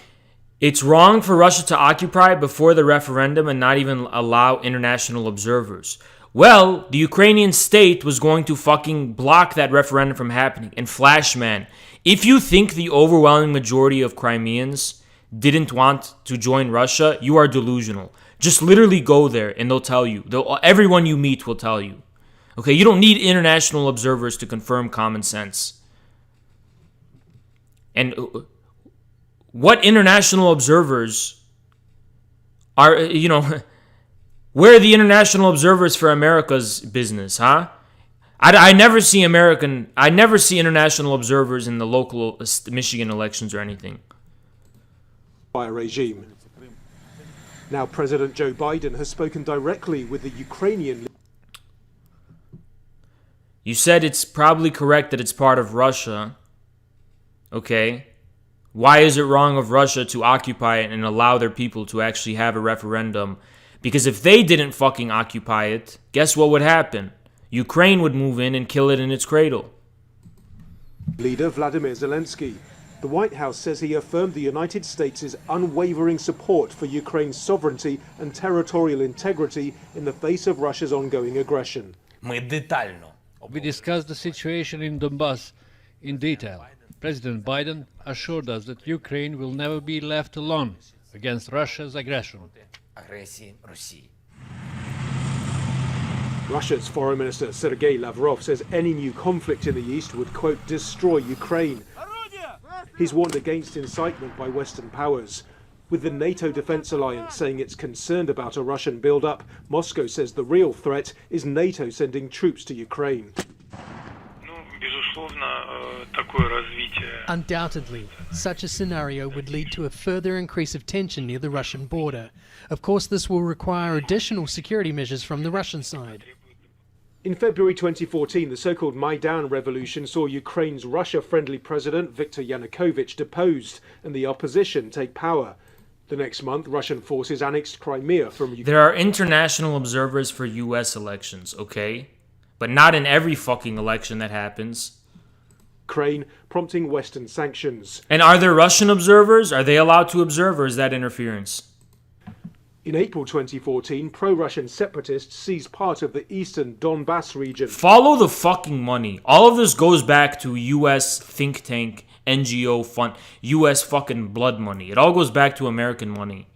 So there's no such thing as neutral internet. Starting the internal military conflict in Ukraine. In 2019, television actor Vladimir Zelensky was elected Ukraine's president. He and President Putin agreed. There was polling location in 2020 elections that didn't allow international observers to come in. Ooh, interesting. Is the US election legitimate then? There's widespread reports of locations that blocked international observers from viewing. Imagine if I spinned a headline that said that. And what would that make you think about the integrity of American democracy if I said that? Yeah, remember the Iowa Dem primary? Of course, dude. No, it's... Guys, everything... Let me teach you something Dugin was right about.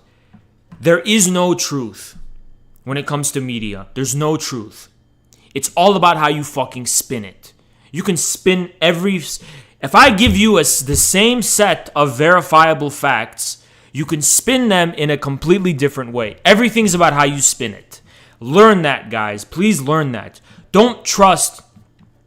I want you to distinguish how things are spinned from the verifiable facts. And the way you interpret the significance of facts is always going to come under an ideological spin.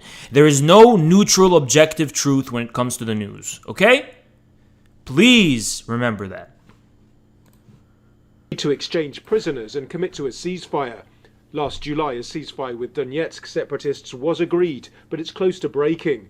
And now the Ukrainian leaders provoked Russian anger. He went after the pro-Russia media empire belonging to one of Vladimir Putin's confidants in Ukraine, closing down 3 pro-Russian TV channels and severely weakening the influence of pro-Russian narrative in Ukraine. And keep in mind, Putin's overarching goal has always been to to put these puppet regimes in the Donetsk and Luhansk back into Ukraine.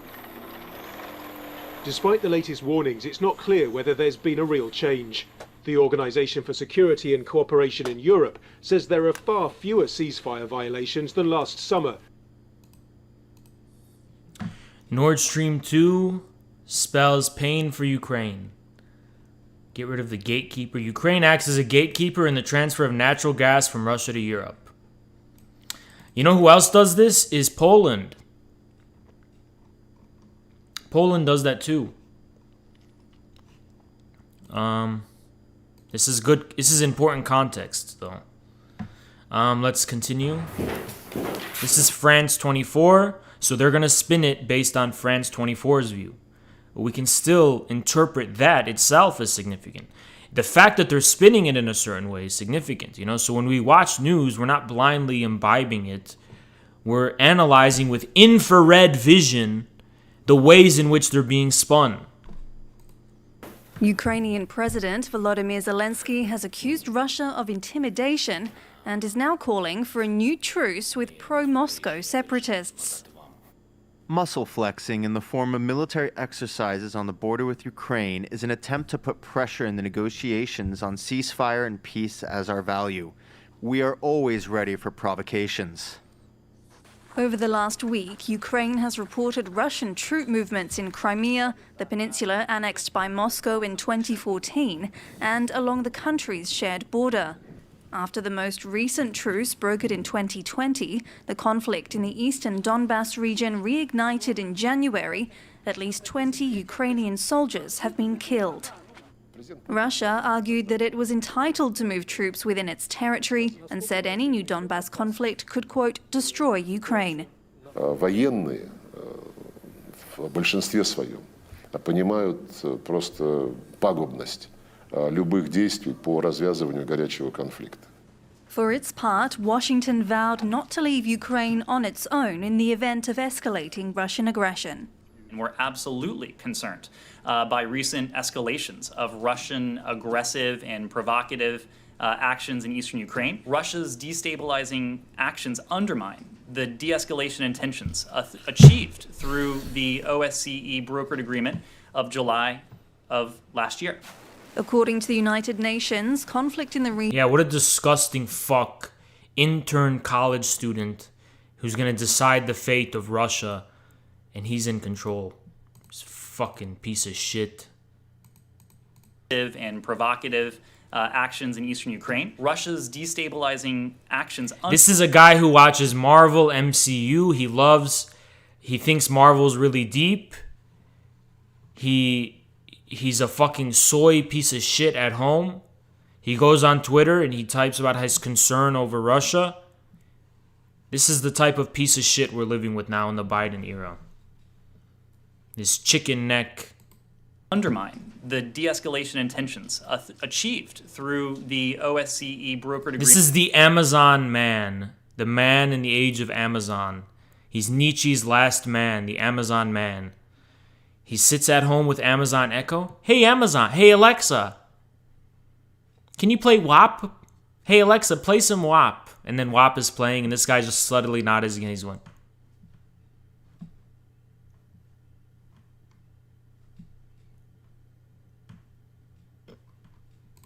Agreement of July of last year. According. All right. Let's continue. Федерация перемещает вооруженные силы в пределах своей территории по Moving his troops in the territory. This is a Kremlin spokesman. своему усмотрению. Это не должно никого беспокоить, и это ни для кого не представляет никакой угрозы. What's TOS? What are you talking about? Российская Федерация предпринимает U.S. is funding neo-Nazis. This is old, but yeah, I know about this. What's this?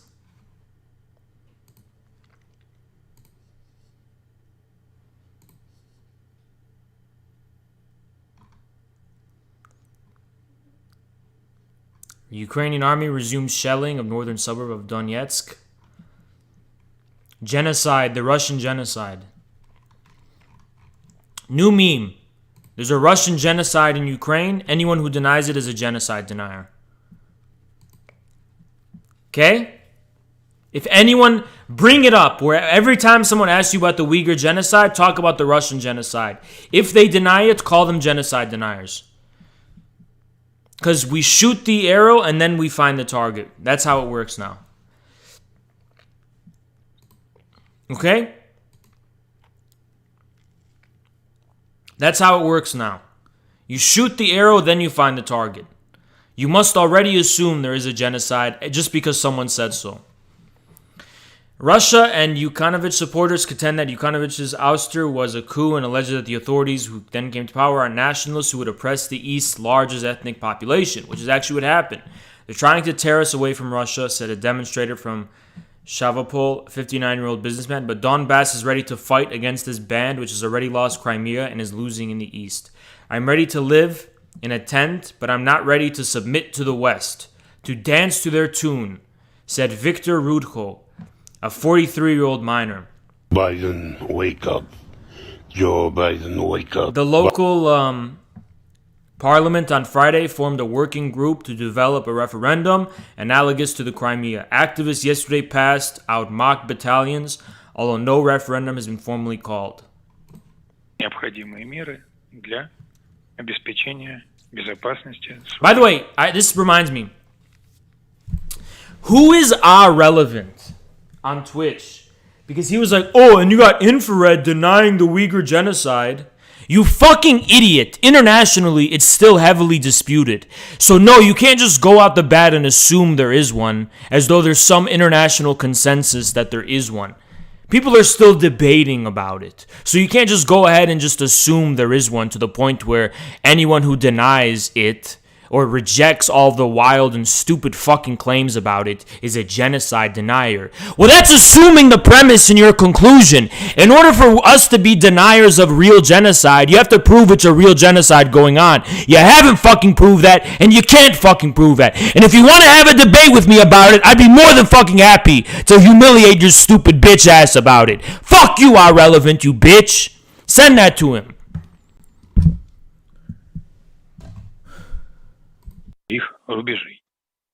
And when Russian-backed forces overran Crimea and parts of eastern Ukraine back in 2014, our chief international affairs editor, Robert Parsons, was there to report on it.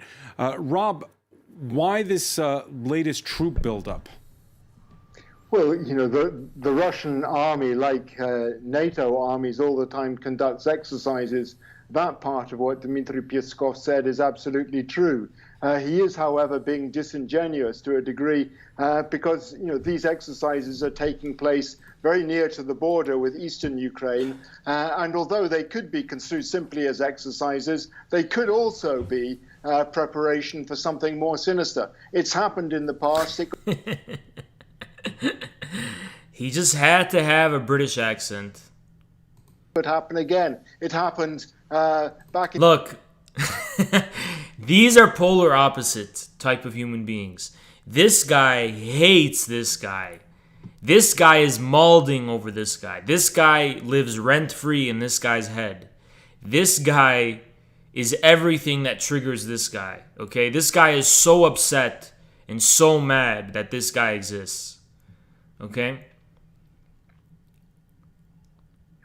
Oh, fuck, you changed the Twitch subscriber alert to the YouTube? Shit. You can't access the YouTube alert options? That's alright. We'll deal with it. I'll deal with it later. Don't worry about it right now. It's fine. I want to see what happened to Mitch Peterson. Pussy.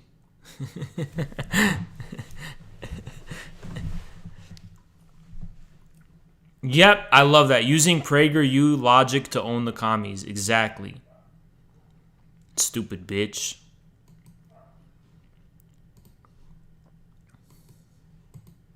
In 2008, before the invasion of Georgia, with troop exercises along the northern border of Georgia, which turned eventually into an invasion. It's happened in different form, it has to be said, along the eastern border as well, at times of high tension with Ukraine over its territories in eastern Ukraine. You know, Dmitry Peskov also said that the exercises were a response to intense NATO activity along its borders. Where precisely, he didn't mention. Certainly there is no intense NATO activity, no NATO activity, military activity of any kind, indeed, in eastern Ukraine at the moment. In the Baltics there is, in Poland there's... I'm sick of hearing this asshole. Let's move on. I think we got enough of what's going on in the Ukraine. Yeah. Now, we're going to get into this business about vaccine passports, and I'm going to give my take, and we're going to talk about vaccine passports. So to give you some context, vaccine passports are basically what they sound like. It seems like places of businesses, bars, movie theaters, stadiums, whatever else, and also travel, they're going to ask, did you get your vaccine? Can you confirm if you got your vaccine? That's what a vaccine passport is. Now, it's mainly being argued over in Britain right now. Of course, the conservatives are outraged over the idea. They see it as totalitarian. It's everything about the whole COVID response about it bothers them. But I think there's some key element that's missing here. Now, we talked about how China has always been demonized because there's a lot of surveillance, and there's a lot of organization of its population. But that's all done by the Chinese state. The People's Republic does all of that. In America and Britain, all of this is going to be done by private corporations. So it's going to be done either way. The question is, do you want it to be done by the actual public state that's accountable to the people? And yes, the Chinese state is accountable to its people. If you don't think so, you don't know anything about how China works or anything about China. Which would you prefer? Corporations to dictate the terms, or something like China where we actually have a real people state doing it? Because as much as I sympathize with real conservatives, authentic American, regular, ordinary people who have conservative sentiments, much in the same way that I sympathize with the Scottish Highlanders in Glencoe who were rebelling against the British Crown, I ultimately can already see that their position is not viable. This cannot be prevented. Things like vaccine passports can't be prevented for very pragmatic reasons. There is an epidemic, and without these passports, the epidemic is going to spread, at least to the extent of my knowledge about how this whole thing has been working. But where conservatives are authentic and normal human beings is the fact that the people who are going to be in charge of administrating all of these new organizational changes and fundamental transformations to our way of life are alien to them. There's no social contract. There's no mutual recognition. It's just these alien, faceless Bill Gates corporations who are going to impose this newfound anti-popular tyranny over the population. And the population isn't going to have it. Okay? They're not going to have it. I'm telling you, this is not going to work. It's not going to work in the UK, and it's even less likely to work in America. It's going to be a point of extreme political polarization. And let me PSA, all the lefties and liberals can do whatever they want to bitch about Republicans, and even they can go ahead and try to blame the Republican spokespeople and public figures and politicians. But those people only represent the sentiments of their constituencies, which is maybe half the country or more. And they are not ready for this vaccine passport stuff, okay? You can keep complaining and saying, well, they're so irrational and it's so ridiculous, but you don't actually understand that it's not actually about the need for vaccine passport. It's about the relations of power and this actual class and social situation in America. You can keep blaming conservatives for being more stupid than you and you being so much smarter and superior to everyone. It's not going to help your case. It's just going to dig you into an even deeper hole and exposing your fucking arrogance. The reason conservatives resent these vaccine passports is because you have not established a mutual trust between the state and the population. Okay? I've talked about Ethiopia on the stream before, and we've talked about the causes of the Ethiopian civil war, and it's the same thing. A state which is trying to centralize without taking the necessary steps to establish trust among segments of the population that have long come to a mutual understanding with the state. The same thing happened in Jordan, actually, before with the tribes. Okay, we're seeing a similar phenomena in America. Don't complain when the vaccine passports become politicized, because A, you've done your part to demonize China's COVID response and all the totalitarian steps China has to make, and now that you're doing it in America and the UK, it's fucking private corporations who are accountable to no one who are going to be fucking leading the way in administering this and enforcing it. Okay? Second of all, you don't actually have a state which serves the people and which comes to a mutual understanding with the people and gains their trust, and rightfully so. That you haven't earned their trust, and it's good that they don't trust you. Don't complain when this becomes politicized, because it is going to be politicized. It is, okay? Remember that this is going to be really politicized. Vaccine passport, it already is. Now let's read some of these tweets. Once you accept vaccine passports in one place or for one purpose, they will seep like diarrhea literally everywhere. Yes, they will. They will go everywhere. That is exactly what's going to happen, and it's going to be politicized. It's going to be an outlet for people who are discontented with the status quo as a focal point of discontent and resistance against the status quo. That's what it's going to become. And whose fault is that? It's the fault of the liberal deep state, status quo, and establishment, the Bill Gates know-it-alls who don't know shit. They don't even know their own people that they're trying to exercise arbitrary and blind tyranny over. It's their fault. This hasn't aged well. We have no plans to this is January 12th, 2021. And this is a UK guy, so this is UK news. We have no plans to introduce vaccine passports. We have vaccinated. This did not age well, now did it. Boris Johnson on compulsory ID cards. Anything between £5.4 billion and £20 million, and I don't know whether you agree with me, ladies and gentlemen, I think that money could be much better spent. Will it start new protests? It might just. It might just do that. Giving us the police and the security we deserve around London, and rather than on inefficient schemes which are recipes might just do that. for waste, but also, as my able fellow candidate on my right in contact, recipes for tyranny and oppression as well. And that's why I oppose the scheme. I'm on record as saying that if I am, in the unlikely event that this scheme comes to fruition, if I'm obliged to have an ID card by the emanations of the state, then I will take that ID card and I will snip it up and I will grind it in a Boudinex and I will eat it on my cornflakes. And I urge you all, by your votes at this forthcoming mayoral election, to show your displeasure with such a misconceived scheme and to give the government that has conceived it and the mayor that supports it the kick in the pants that they so deserve. So that's Boris in 2004. What's Boris saying in 2021 is my question. Probably not the same thing. Or maybe he is. I don't know. Maybe he's going to rally around that. But I would be very surprised if that was the case.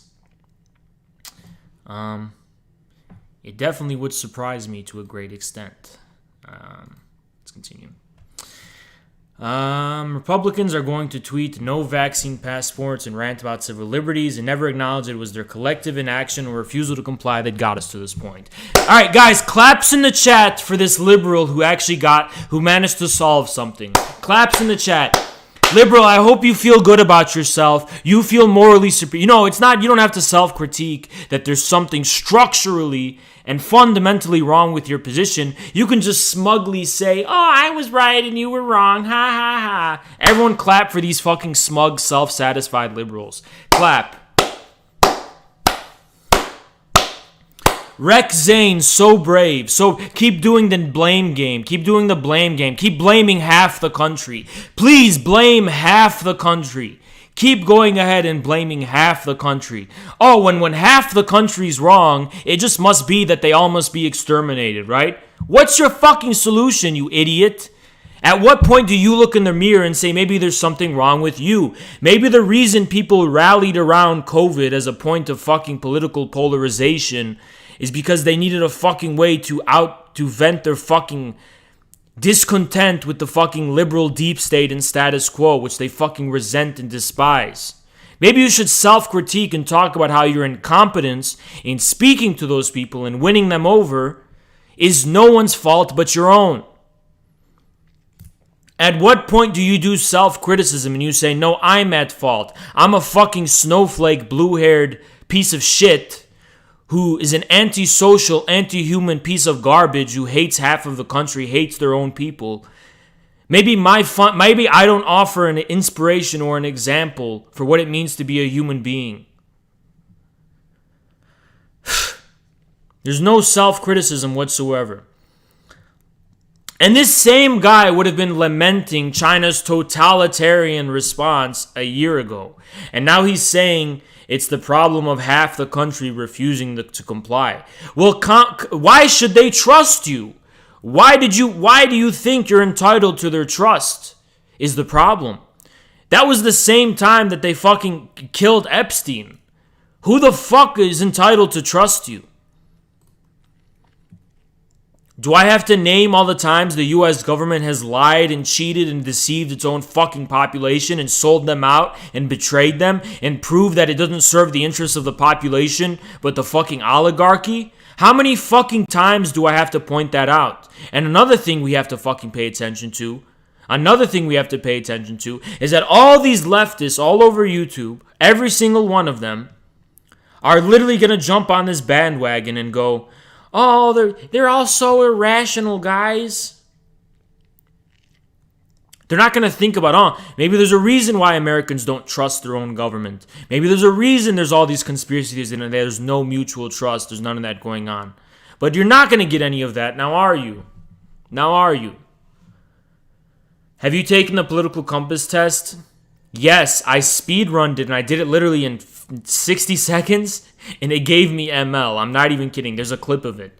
I speedrunned the political compass. I did it blindly clicking random shit and I got ML. There's a clip of that. It was one of our first videos. Let's continue.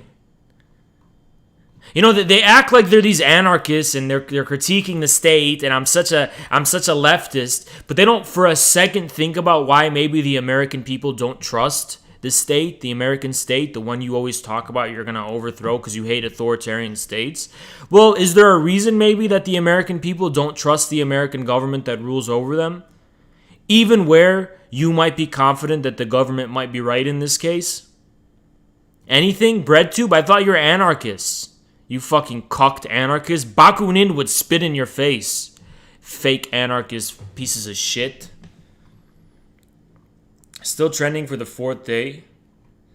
There's nothing proportional about forcing an entire population to be vaccinated with freedom. This is what's going on. It's being politicized. This is the quartering. The guy, okay. Listen, I'm not here to cause beef, but quartering, dude, your beard is horrible. That's all I have to say. Horrible beard, horrible grooming.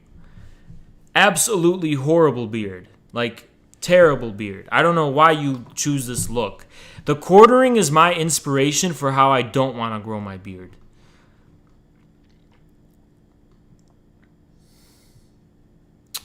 Why? That's cute. This is the beard I don't want. Where is he? Assalamu alaikum wa rahmatullahi wa barakatuh. This is your brother. No, this beard is fine, okay? This beard is fine. This one's fine, okay? This beard is fine, okay? This is not the one I was talking about. I wasn't talking about this one. I was not talking about this one, okay? This one is fine. This one's quite fine, okay? Evans, here at the New York City Muslim Center. We are building the biggest Islamic center in the... What's going on, everyone? Yeah, this beard. Actually, that might just be his face. No offense. But I don't know why I'm talking about this. Anyway, I fully support businesses embracing the vaccine passport. I, for one, really appreciate knowing which businesses want to have weird authoritarian control over my life in exchange for money, and which ones will actually get my money. Well,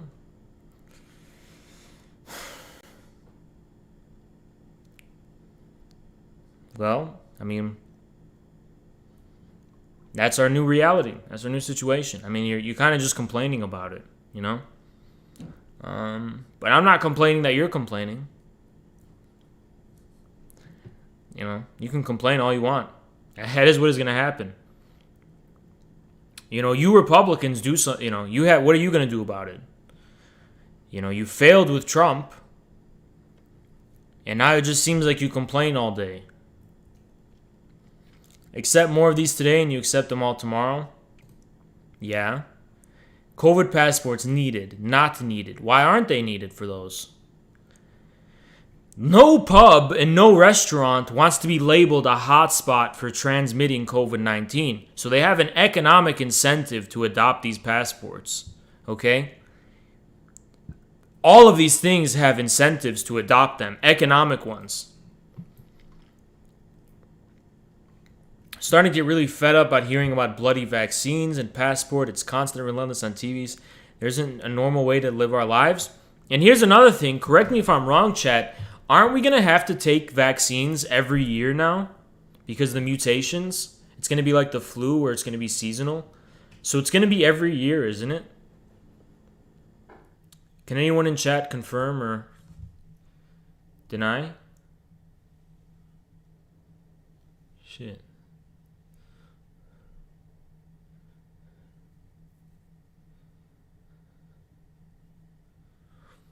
You heard something about every 6 months?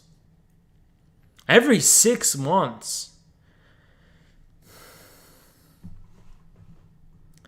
Multiple times a year. Yikes. Yikes, dude. Do not consent. Wow, dude, there's a lot of big anti-vax pushback that's going to come from this. The mRNA vaccines are especially robust. I'm really skeptical of those ones. If I was going to take one in America, I would want to take the normal Johnson & Johnson one. That's available in America, I mean, if I could choose any vaccine, it would probably be the Sputnik one. I would trust the Sputnik one the most. But in America, the Johnson & Johnson one is way more trustworthy to me than the Pfizer one. I don't want to take the Pfizer one. Honest to God, I don't. Who, for whatever reason, have concerns about the vaccine, who just don't know what's in it for them. And we need to make it clear to... Robust against variants? I don't know, dude. Yeah, I don't want that Pfizer vaccine anywhere near me. I might take the Johnson & Johnson one if I take one. But I'd prefer to take Sputnik over all of them. To them that the vaccine is the ticket back to pre-pandemic life. And the window to do that is really narrowing. I mean... You're right. Researcher says coronavirus variants could require annual vaccinations like the flu. Yup. Yeah, that's what I said. You were mentioning, Chris, about how all these states are reopening. They're reopening at 100%. And we have a very narrow window. What about AstraZeneca? They paused administration in Canada for under 55. Is it an mRNA vaccine? Because if it's an mRNA vaccine, I don't want to go near it. To tie reopening policy to vaccination status. Because otherwise, if everything is reopened, then what's the carrot going to be? How are we going to incentivize people to actually get the vaccine? So that's why I think the CDC and the Biden administration needs to come out a lot bolder and say, it's not? Interesting. if you're vaccinated, you can do all these things. Here are all these freedoms that you have. Because otherwise, people are going to go out and enjoy these freedoms anyway. And people who, for whatever reason, have concerns about the vaccine, who just don't know what's in it for them. And we need to make it clear to them that the vaccine is the ticket back to pre-pandemic life. And the window to do that is really narrowing. I mean, you were mentioning, Chris, about how all these states are reopening. They're reopening at 100%. And we have a very narrow window to tie reopening policy to vaccination status. Because otherwise, if everything is reopened, then what's the carrot going to be? How are we going to incentivize people to actually get the vaccine? So that's why I think the CDC and the Biden administration needs to come out a lot bolder and say, asking the Biden administration to be bold about anything, you're going to have more luck fucking asking a jellyfish to grow a spine. Biden is not a guy who's in any state to be bold about. Look, the most bold Biden can be is he's going to get on the podium, he's going to get on camera, he's going to go,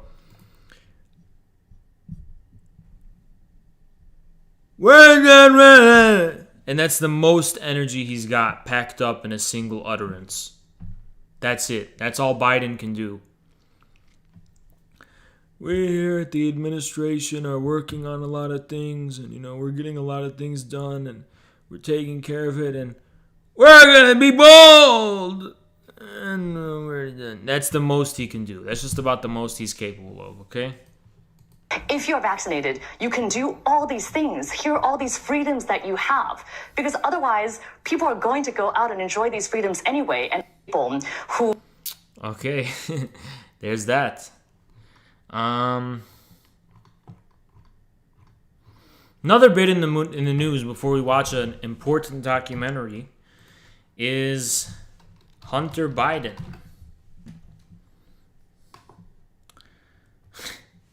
I want to see the Fox covering it, because the Fox one is going to grill him hard, right? At least I hope so. So this is what I want to see. Hold on. They're not going to hide anything is what I'm saying. I feel like MSM will hide a lot of things. Fox doesn't have an incentive to hide things. Therefore, through Fox, we'll get more information in this context. Let's see. There we go. Hunter Biden, launching his book tour, in an interview, asked about a laptop that allegedly exposed the Biden family's efforts to exploit political connections. It was a case of I can neither confirm nor deny. Chief Breaking News correspondent Trace Gallagher is on the case, looking back at the facts as we know them so far. Good evening, Trace.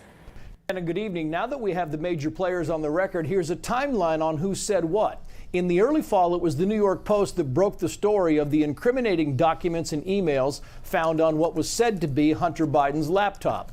The story was then blocked on Facebook and Twitter because it, quote, violated Twitter's hacked materials policy.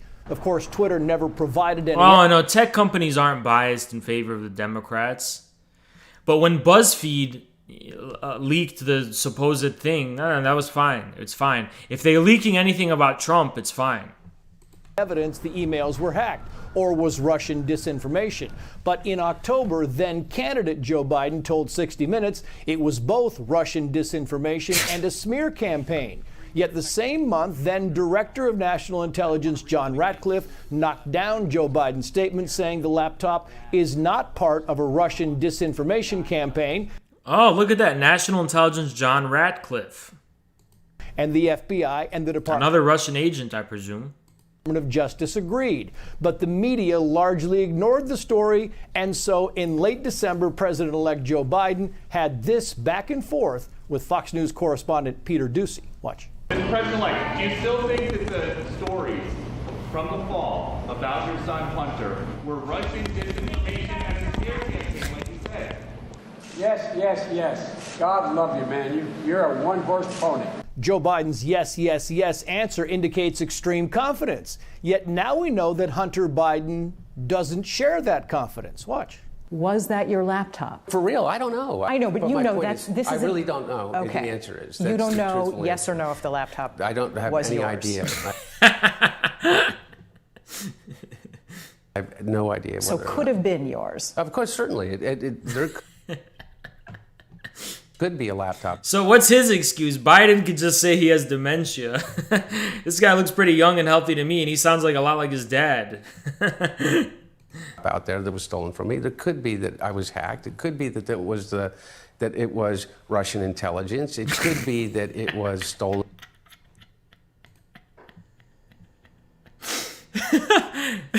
He goes, what? Wouldn't you know if it's true or not? Based on common sense? Like, don't you know what skeletons you have in your own closet?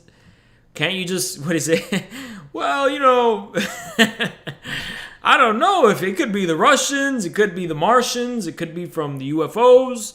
You know, I could have just misplaced it. He probably puts some shit in his eye so it makes it seem like he's just as unhealthy as his dad, so he can have the excuse. Next thing you know, in the interview, Hunter Biden is gonna go, so Hunter Biden, was that laptop yours? And he's gonna be like, yeah, you know, the thing about I don't know if it was my wife's, and she's got a MacBook. F.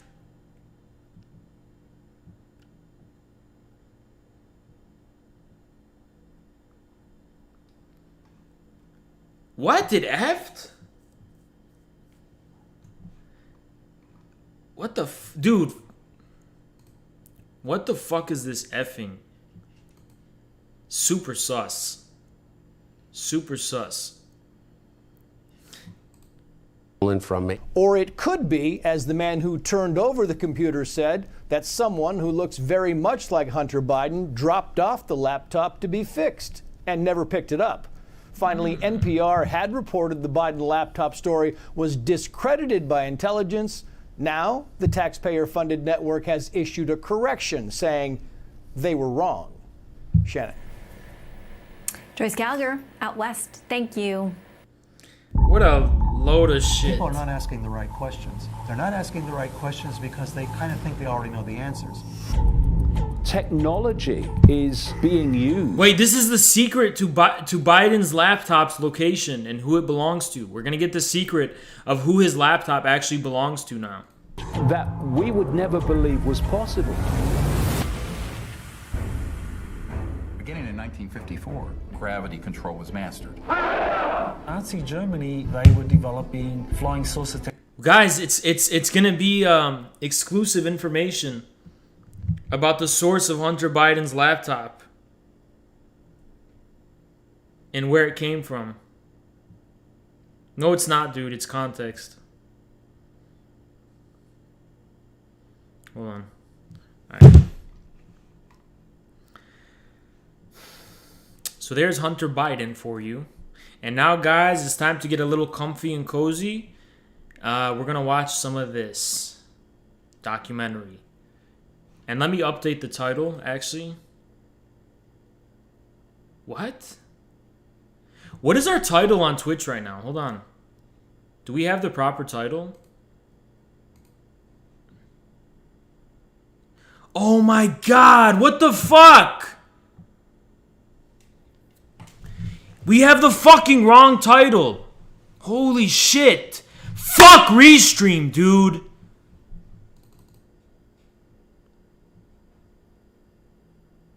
This whole fucking time, it was using the one from yesterday.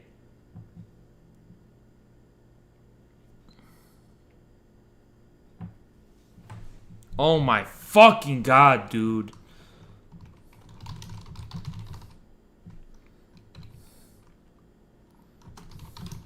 Piece of shit Streamlabs.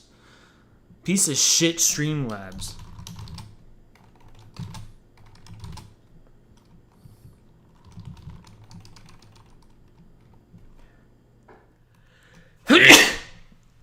I'm gonna update it now. Let's see, let me check somewhere else. Piece of shit Streamlabs, dude. Fucking piece of shit Streamlabs. Hold on. Let me see if it works. Okay, that worked. Let me update it again.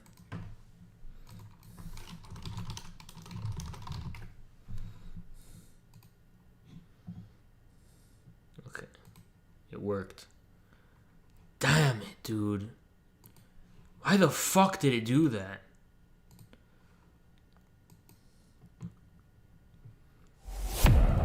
Alright. Get cozy, guys. This is about 30 minutes. We're going to watch this documentary about the real Stalin.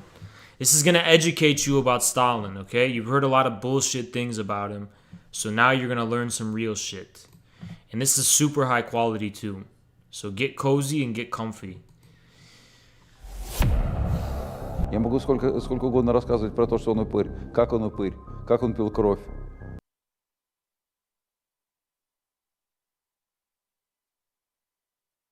I'm removing the chat box so you can see subtitles. Let's watch. Как он кровь ососал. Поэтому многие сегодняшние монашествующие русские люди считают Иосифа Сталина святым. Душегуб? Да разумеется. Вот эти люди, о которых вот я говорю как о мистических сталинистах, они интерпретируют Сталина именно как вот такого носителя светоносных энергий. Чудовищный, страшный, жестокий, мощный, серийный массовый убийца. И, наверное, он все-таки был верующим человеком. Летал ли он с иконой вокруг Москвы? Я думаю, что да. Хороший менеджер. Это ощущение какого-то вождя со сверхдержавными запросами. Упырь, вурдалак, преступник, горит в аду и так далее. Для меня, да? Так говорит. Вот. У меня отец воевал под руководством Сталина. Секунду. Уважаемые, вы что творите? Так, господа, прекратите! Вы что делаете? Не про Сталина история.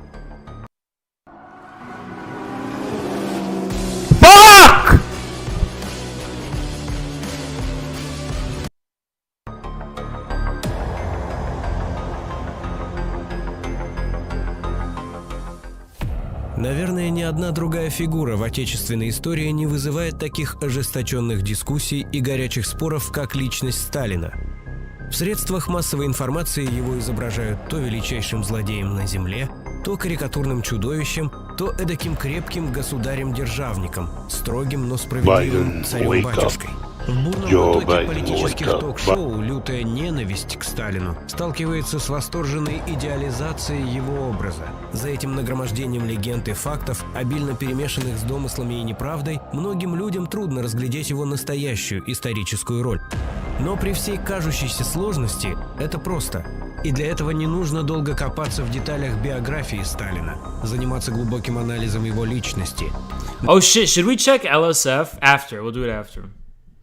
Нам лишь потребуется отбросить ложное, опустить второстепенное и вспомнить действительно важное. Тогда станет понятно, какое место занимает Сталин. Guys, remember, LSF is how you go viral, okay? That, not by, you know, going on, you know, other tanky subreddits. It's through LSF. Just letting you know. В истории.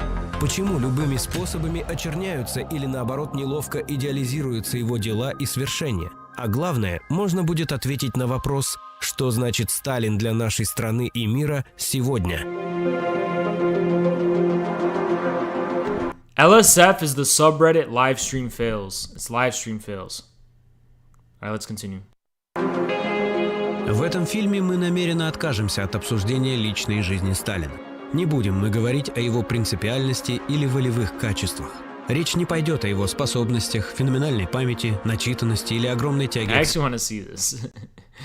Let me see. Злодеем на земле, то карикатурным чудовищем, то эдаким крепким государем-державником, строгим, но справедливым царем-батюшкой. В бурном потоке политических ток-шоу злодеем на земле, то карикатурным чудовищем, то эдаким крепким самообразованию. Все это останется за скобками. У фильма другая задача. Мы хотим вспомнить эпоху, в которой Сталин жил, идеи, которым он служил, главные вехи его политического пути, а за ними увидеть сухой остаток его дел.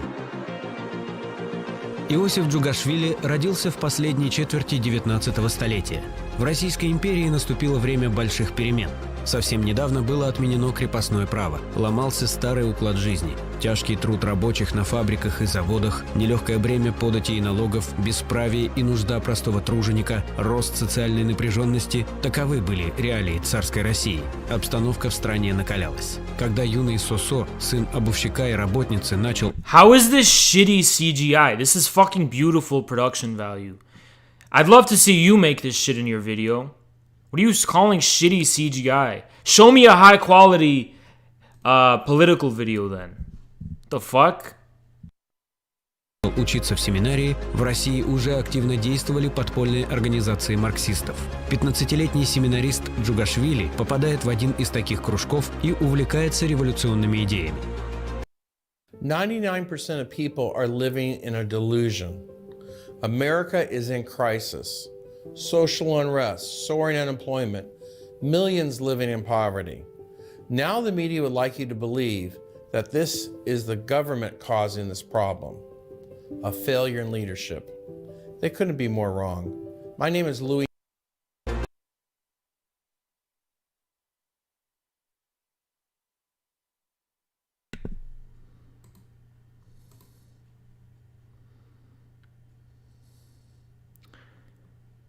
Ad block is already fucking installed. It's already installed.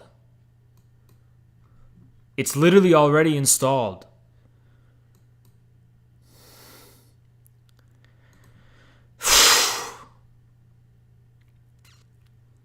uBlock origin? Okay, hold on. Biden, wake up. Joe Biden, wake up. I'm looking. Fucking God. Fucking God. Hold on. Microsoft Edge. uBlock origin. Git.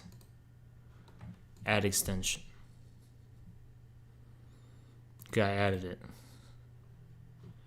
Okay. 338. Okay. I already added it. Okay, let's continue. Карл Маркс открыл и сформулировал законы исторического развития общества. Он первым научно обосновал, что все происходящее в социуме зависит из таких кружков и увлекается революционными идеями. Карл Маркс открыл и сформулировал законы исторического развития общества. Он первым научно обосновал, что все происходящее в социуме зависит от способа производства, распределения и обмена материальных благ. Именно экономические отношения определяют все стороны человеческой жизни – политику, право, государство и его институты, культуру, идеологию, религию, искусство, мировоззрение и мораль. Возникновение частной собственности постепенно привело к разделению общества на большие группы людей – классы. Каждому способу производства соответствует определенная структура классов. Одни классы производят благо, другие присваивают большую часть произведенного. Усложняются орудия труда, меняется сам человек, и по мере развития производительных сил общества между классами возникают противоречия. Со временем противоречий становится все больше. Они обостряются, в итоге старый способ производства вытесняется новым. При этом господствующие классы утрачивают свое значение и уходят с исторической арены. Их место занимают новые классы. Смена общественно-экономических формаций закономерна. Рабовладельческий строй исчерпал ресурс своего развития и сменился более прогрессивным строем – феодализмом. Феодализм пал под ударами капитализма. В текущую историческую эпоху революционным классом стал пролетариат – класс наемных работников. Главная движущая сила исторического процесса в наши дни – классовая борьба между пролетариатом и буржуазией. Победа пролетариата в этой борьбе неизбежна. Она предопределена противоречиями капитализма. Путь к ней лежит через социалистическую революцию. Только взяв власть в свои руки, уничтожив частную собственность на средства производства, рабочие смогут покончить с эксплуатацией, построить сначала социалистическое, а затем и бесклассовое коммунистическое общество. Маркс не просто дал научное объяснение социальных явлений. Угнетенный класс впервые в истории получил четкий и понятный политический рецепт избавления от гнета. 1898 год. Иосиф Джугашвили вступает в Тифлисское отделение РСДРП. Он занимается пропагандой и партийной журналистикой, создает типографии, устраивает демонстрации, стачки и забастовки, формирует боевые дружины и партийные комитеты, достает деньги на нужды партии, добывает оружие, участвует в ликвидации провокаторов, организовывает экспроприации. К моменту знакомства с Лениным в 1905 году это опытный и закаленный революционер. Четкость и определенность политических взглядов Сталина прослеживается уже в ранних его работах и статьях. Прошло то время, когда смело провозглашали «Единая и неделимая Россия». Теперь и ребенок знает, что единой и неделимой России не существует, что она давно разделилась на два противоположных класса – на буржуазию и пролетариат. Теперь ни для кого не является тайной, что борьба между этими двумя классами превратилась в ту ось, вокруг которой вращается наша современная жизнь. Состоятельная буржуазия – наш непримиримый враг. Ее богатство зиждется на нашей бедности, ее радость – на нашем горе. Первая русская революция терпит поражение. В годы наступившей реакции Сталин вместе с Лениным ведет борьбу против меньшевиков-ликвидаторов и отзавистов, разрушавших партию рабочего класса изнутри. Ленин ценит организаторские способности Сталина. По его предложению в 1912 году Сталина заочно избирают в Центральный комитет партии и ставят во главе русского бюро ЦК. Он руководит практической партийной работой в России, редактирует газеты «Звезда» и «Правда», постоянно пишет для них статьи. Его 8 раз арестовывают, 7 раз он оказывается в ссылке и 6 раз бежит оттуда. Апрель 17-го. Монархия пала. Ленин возвращается из эмиграции. Сталин поддерживает ленинский курс на вооруженное восстание, занимается его организацией и подготовкой. Революция не может удовлетворить всех и вся. Она всегда одним концом удовлетворяет трудящиеся массы, другим концом бьет тайных и явных врагов этих масс. Поэтому надо выбирать. Либо вместе с рабочими и крестьянской беднотой за революцию, либо вместе с капиталистами и помещиками против революции. Власть буржуазии свергнута. Сталин входит в состав первого советского правительства – Совета народных комиссаров. В годы гражданской войны он руководит боевыми действиями Красной армии на самых опасных и сложных направлениях. 1922 год. По предложению Ленина Сталин избран генеральным секретарем Центрального комитета партии. После смерти Ленина все начинания первых лет советской власти были продолжены. Реализовывался план Гойл-Ро, восстанавливалось и росло промышленное производство, крепла наука страны Советов, ускоренными темпами шла ликвидация безграмотности. Во время своего визита в СССР индийский писатель Рабиндранат Тагор так описывал атмосферу молодого советского государства.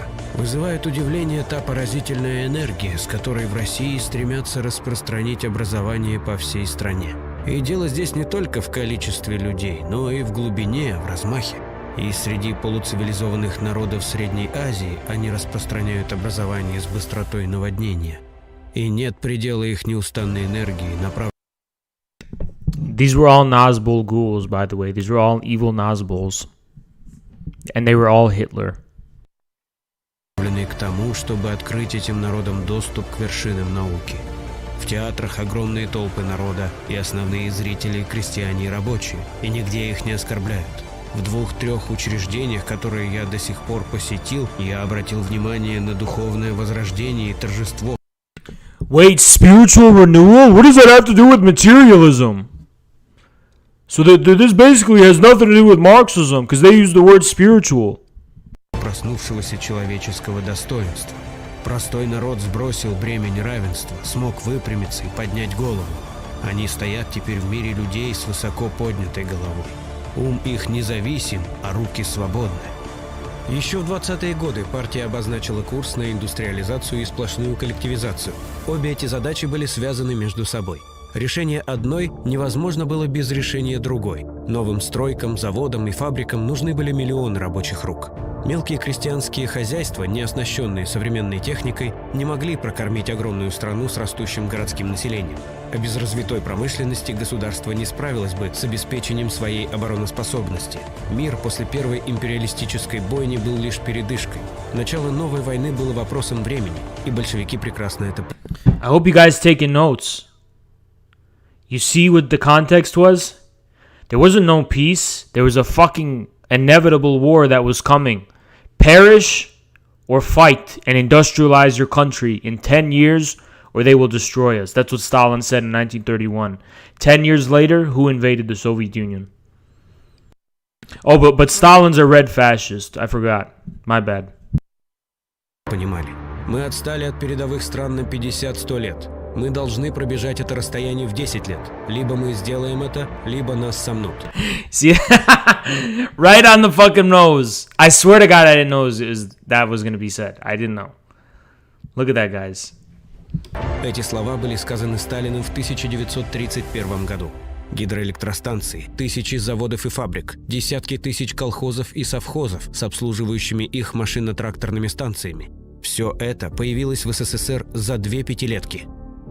Французский журналист и общественный деятель Анри Барбюс писал: «А факты вот они. Самая нищая из европейских государств, невежественная, скованная, битая, голодная, кровоточащая и разрушенная, стала крупнейшей в Европе и второй в мире индустриальной страной, и притом культурнейшей во всех отношениях. Такой невиданный рост достигнут средствами одной только страны. Все прочие были ей врагами. Препятствия в те годы чинили не только внешние недруги. Предатели, изменники и вредители во множестве действовали и внутри страны.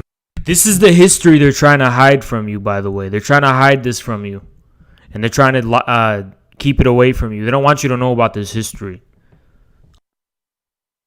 Коллективизация стала, по сути, завершением социалистической революции на селе. Это сейчас любят изображать кулаков исключительно хорошими, крепкими хозяевами, которые ни за что пострадали от советской власти. А реальность была такова, что в 20-е и 30-е годы кулаки активно противодействовали работе колхозов. Они нередко устраивали теракты и поджоги, убивали колхозных активистов, милиционеров и красноармейцев. Но инерцию прошлого и происки BreadTube says, oh, the poor kulaks are the biggest victims. Trump supporters do much less than they did, but Trump supporters have to be crucified. But the kulaks were all victims. Look at that fucking ugly fuck Kevin Logan, what he always says. Oh, Trump supporters, they're all fascists and they should all be exterminated. But the kulaks, they were all innocent and they weren't doing bad shit like that at all. Классовых врагов удалось преодолеть. Да, были допущены ошибки на местах. Реализовать подобный масштабный проект без единой ошибки сложно. Но без индустрии и механизированного сельского хозяйства будущего у Советского Союза не было точно. СССР стал первой в мировой истории страной построенного социализма. Достигнуто это было не только за счет огромного энтузиазма советского народа. Устойчиво рос уровень жизни трудящихся. By the way, guys, you want to know why they demonized Stalin? Because they want to deny Russians their own history. That's why. Because they want to erase the fact that they built themselves up from nothing without anyone's help. And it makes them fucking lose sleep at night. Oh, it's to this fucking day. That's why they're denying it. That's why they slander and make up shit about Stalin. And they want to treat him as this boogeyman. And he's worse than Hitler. That's why they say this shit. Because they literally are trying to throw this history under the rug. And fucking deny it. They're trying to fucking erase it from the memories of fucking humanity. And they're not going to succeed. В Сталинском СССР тот, кто хорошо работал на благо общества и жил хорошо. Конституция 1936 года окончательно узаконила завоевание октября и основные устои социализма. Она не просто декларировала социальные права, о которых раньше трудовой народ не мог и мечтать. Эти права были гарантированы гражданам СССР на деле. Ни помещик, ни фабрикант, ни царь были теперь хозяевами страны, а рабочий, колхозник, врач, инженер и учитель. И когда враг пришел на советскую землю, он столкнулся с невероятным сопротивлением ее новых хозяев. Такого мужества, героизма, стойкости, жертвенности и самоотверженности на фронте и в тылу не знала человеческая история. Победила советская армия, победило советское оружие, победила советская техника, победила советская промышленность, победил советский колхоз, победила советская наука и советская школа, победил дух свободного советского человека, труженика и воина, победила коммунистическая партия, победили советская дипломатия и советское правительство, победила ставка верховного главнокомандующего, победила, доказала свое полное превосходство социалистическая система. Та война была войной классовой, войной социализма и капитализма. Мировые капиталистические державы, Англия, Франция и Соединенные Штаты, долго готовили нашествие на Советский Союз. Американские монополии, индустриальные магнаты и банкиры щедро финансировали тяжелую и военную промышленность Германии, фактически вооружая эту страну. You guys see that? These motherfuckers still trying to deny it to this day. Still to this day, they deny it. This is what actually fucking happened, though. And now they're trying to say we're the Nazis when they created it. Англия и Франция обеспечивали прикрытие агрессивной немецкой внешней и внутренней политики в Европе.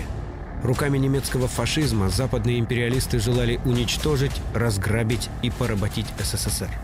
Это сегодня Советский Союз выставляют зачинщиком Второй мировой. Но куда выбросить настоящую историю? Не спрятать аншлюз Австрии, не скрыть Мюнхенский сговор и странную войну, когда Англия и Франция бросили своего вассала, Польшу, на произвол судьбы. Прямая поддержка, а также плохо прикрытая политика потакания и попустительства подталкивали фашистского зверя на восток. Но враг ошибся в расчетах. Не все пошло по его плану. Британским и американским империалистам в итоге пришлось даже вступить в союзнические отношения со страной Совета. Hold on.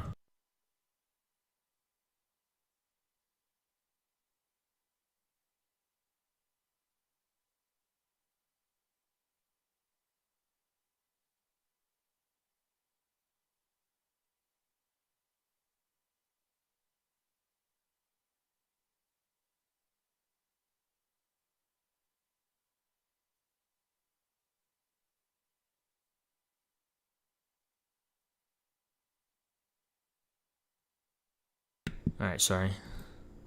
Социализм оказался на 2 головы выше и сильнее капитализма.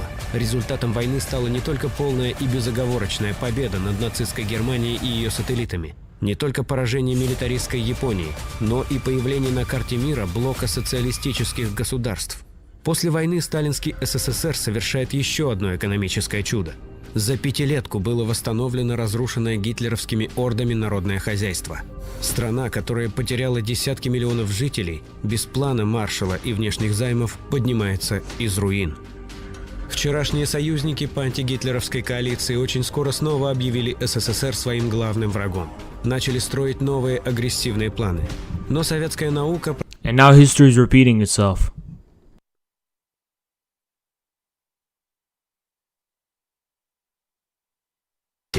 СССР становится ядерной сверхдержавой. У него сильнейшая сухопутная армия, мощный военно-морской флот, вторая по многим показателям первая на планете экономика. Все эти факторы вместе сделали СССР ядром новой цивилизации. Растет популярность коммунистических идей во всем мире. Даже в главной империалистической державе планеты капиталисты вынуждены с ними бороться. By the way, this is why the word socialism is a thing. Like, this is why communism and socialism has clout. Because of this. These fucking miracles they're trying to deny. Всего через 4 года после смерти Сталина будет запущен первый искусственный спутник Земли, а через 8 лет в космос полетит первый советский человек. Велик ли был вклад Сталина в достижение советского государства? Безусловно. Это только в фантазиях антисталинистов успехи страны возможны вопреки ее руководителю. Было ли все, чего добился советский народ, заслугой одного Сталина, результатом только его решений? Конечно же нет.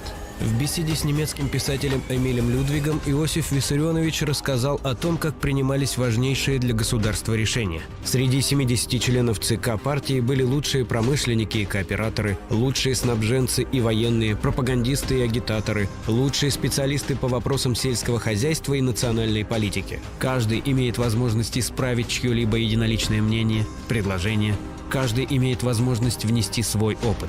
Если бы этого не было, если бы решения принимались единолично, мы имели бы в своей работе серьезнейшие ошибки. Успехи той поры стали возможными благодаря тысячам квалифицированных специалистов и управленцев. Эти кадры готовила советская система образования. Они ковались на производстве, в труде и на службе. Детям рабочих и крестьян была открыта дорога к образованию. Не на словах, а на деле они могли теперь реализовать свой человеческий потенциал. Не имущественное положение, не национальное происхождение, не пол, а личные способности и личный труд каждого гражданина определяют его положение в обществе. В социалистическом обществе изменились все отношения между людьми. Они стали по-настоящему братскими и товарищескими. Не было больше господ, не было барского угнетения и презрения. Каждый человек знал, что он никогда не останется без работы и жилья. Знал, что если случится беда, то ему окажут любую медицинскую помощь, не требуя за нее платы. изменилось отношение людей к труду. Созданное руками рабочих и крестьян не шло больше на подпитку роскошной жизни богачей. Дворец теперь строился не для барина, а для пионеров и школьников. Ресурсы общества тратились на образование, детский досуг и отдых, на социальные нужды, на здравницы и санатории для тружеников, на повышение культурного уровня населения. Народ это видел, чувствовал. Заложенная тогда социально-экономическая база работала и в то время, когда перестройщики уже вовсю уничтожали страну. Даже в позднем СССР было немыслимо лишиться жилья из-за долгов. А идея платить за медицинские услуги воспринималась как дикость и варварство из другой капиталистической реальности. Мне трудно представить себе, какая может быть личная свобода у безработного, который ходит голодным и не находит применения своего труда. Настоящая свобода имеется только там, где уничтожена эксплуатация, где нет угнетения одних людей другими, где нет безработицы и нищенства, где человек не дрожит за... Here's the thing, guys. Did the Soviet Union have the best light consumer industry in the entire world? No. But it is actually able to satisfy people's basic needs, including the need for shelter, the need for a job, the need to live a basic, dignified human life. And that's way more that we can say for countries like America in 2021. То, что завтра может потерять работу, жилище, хлеб. И как бы ни лгали об СССР, это настоящая социальная свобода. For my parents, this was all true. They were from poorer families, but were still able to buy an apartment and a nice car and have kids. Then the U.S. basically interfered and toppled the USSR with Gorbachev. And in the 90s, when perestroika happened, it was a very scary time for them. They don't know what would happen. They felt like they had to flee because they were going to lose everything. Yeah. I've heard a lot of stories like that. So basically, my dad had to leave and emigrate as a refugee to the West, and he had to be a pizza driver for 5 years. So humiliating. Yeah. It just fucking kills me that you have... You know what fucking pisses me off? Is that at the same time, you had people like Chomsky saying that the collapse of the USSR was a victory for socialism. And he said that. That's what Chomsky said.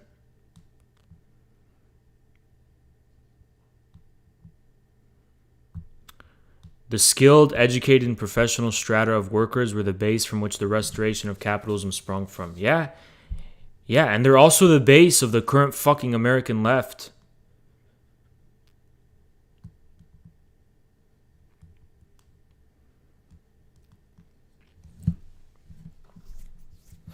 Yeah, let's continue this. Свобода там была. Были там и творчество, и созидание, и бескорыстие, и дружба народов. So guys, all of the things he's describing now, when I talk about civilization, this is what I mean. I mean this. I mean the basic things and norms and culture and ways of living that unite millions and millions of people. That's what I mean by civilization. I'm talking about these things that he's talking about now. But the thing with fucking American and Western propaganda is that they're trying to say that there was no authentic Soviet or Russian revived civilization. It was all totalitarian propaganda. But I've never talked to anyone who lived under the Soviet Union or who even knew anyone who lived under the Soviet Union who describes it that way. Not a single person. Even the people who hate the Soviet Union can't help but admit that that is just not how it was. How the way the Western propaganda is describing it. И реальная забота о человеке труда. Ни одна другая страна за всю историю не могла похвастаться такими же стремительными темпами развития экономики, фундаментальных и прикладных наук. Нигде в мире не было столь масштабного внедрения научных достижений в производство, как в Советском Союзе до 1953 года. Все, о чем многие с ностальгией вспоминают сегодня, говоря об СССР, не манна небесная и не чья-то единоличная заслуга. Успехи и победы советского государства – это реализованные на практике идеи научного социализма. I really love this message. I love this message a lot. I love this message a lot. It wasn't just a miracle. You know?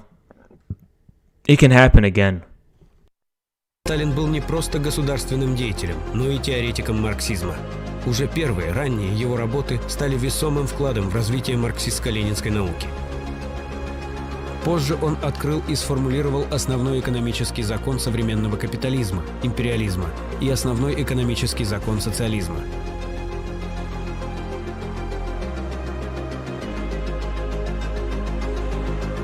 На основе ленинского учения об империализме Сталин дал анализ борьбы двух систем – капиталистической и социалистической. При его участии в 1938 году был написан краткий курс истории ВКПБ, энциклопедия основных знаний в области марксизма-ленинизма, истории СССР и партии большевиков. Сталин стал основателем новой науки, ставшей важным разделом марксизма – политической экономии социализма. И теории Иосиф Виссарионович всегда придавал огромное значение. Нужно, чтобы наши кадры хорошо знали марксистскую экономическую теорию. Первое, старшее поколение большевиков было теоретически подковано. Мы зубрили капитал, конспектировали, спорили, друг у друга проверяли. В этом была наша сила. Это нам очень помогло. Второе поколение менее подготовлено. Люди были заняты практической работой, строительством. Марксизм изучали по брошюрам. Третье поколение воспитывается на фельетонах и газетных статьях. У них нет глубоких знаний. Им надо дать пищу, которая была бы удобоварима. Большинство из них воспиталось не на изучении работ Маркса и Ленина, а на цитатах. Если дело дальше так пойдет, то люди могут выродиться. В Америке рассуждают, все решает доллар, зачем нам теория, зачем наука. И у нас так могут рассуждать. Зачем нам капитал, когда социализм строим? Это грозит деградацией. Это смерть. Чтобы этого не было даже в частностях, нужно поднять уровень экономических знаний. «Переход от капитализма к коммунизму, — писал Ленин, — есть целая историческая эпоха. Пока она не закончилась, у эксплуататоров неизбежно остается надежда на реставрацию. А эта надежда превращается в попытки реставрации. Свергнутые эксплуататоры, которые не ожидали своего свержения, не верили в него, не допускали мысли о нем с удесятеренной энергией». Oh, another thing. My grandma was a math professor in the USSR, basically lost her job as well shortly after the USSR fell. My dad sponsored her to come here, and now she lives in a cockroach-infested apartment and will die with no savings, nothing to her name, struggling to get basic health care from the Canadian government that is supposed to be good. So I harbor a lot of anger towards Western chauvinists who treat this all as a joke and act like the USSR was bad. Insane people now. Yeah.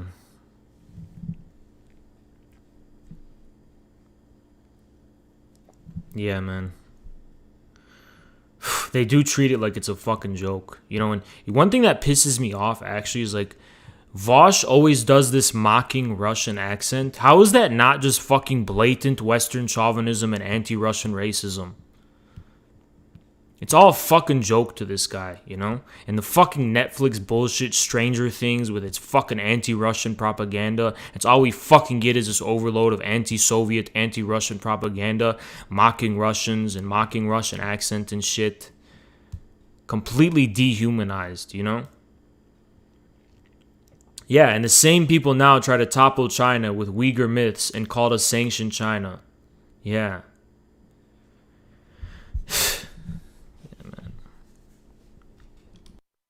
С бешеной страстью, с ненавистью, возросшей во 100 крат, бросаются в бой за возвращение отнятого рая. Именно это случилось в нашей стране. После смерти Сталина к власти пришли контрреволюционные силы. Быстро уничтожить социализм не получилось. Слишком большую скорость набрал этот гигантский локомотив. Потребовались десятилетия настойчивой ревизии марксизма, вредительства и диверсии в экономике, науке и культуре, чтобы дезориентировать советский народ и подготовить его к реставрации капитализма. История, как известно, не знает сослагательного наклонения, и мы не будем рассуждать о том, мог ли Сталин подстелить соломку и предупредить надвигавшуюся катастрофу. Многие теперь с легкостью судят о произошедшем. Такие судьи и критики забывают, что советскому государству с момента его появления постоянно грозило уничтожение.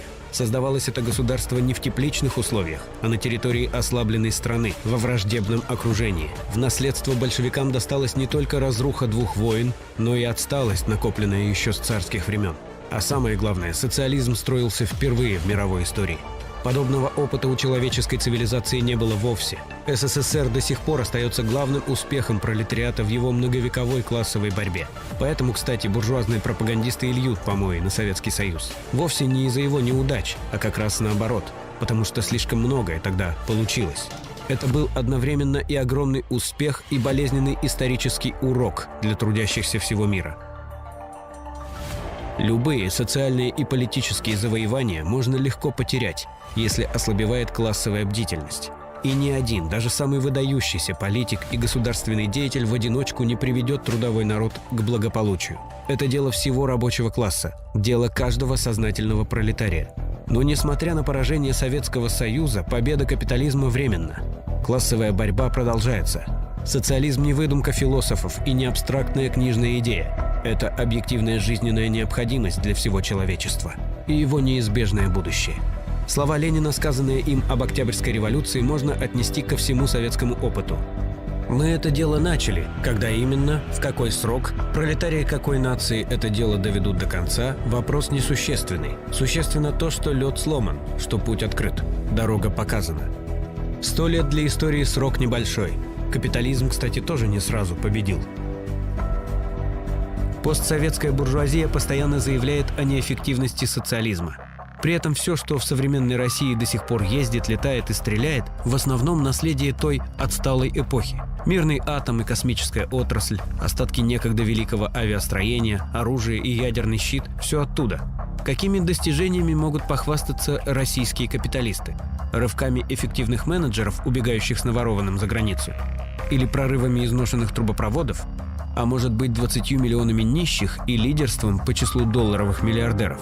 Успешными бизнесменами, весь успех которых основан на присвоении советских предприятий? Убитой промышленностью? Разрушенным селом? Деградацией всех сфер жизни? Все более недоступным здравоохранением и платным образованием? Постоянным ростом цен, тарифов и налогов? Повышением пенсионного возраста? Триллионами на офшорных счетах? Кстати, кто-нибудь может сказать, какая часть нашей страны принадлежит родным отечественным буржуям, а какая иностранным?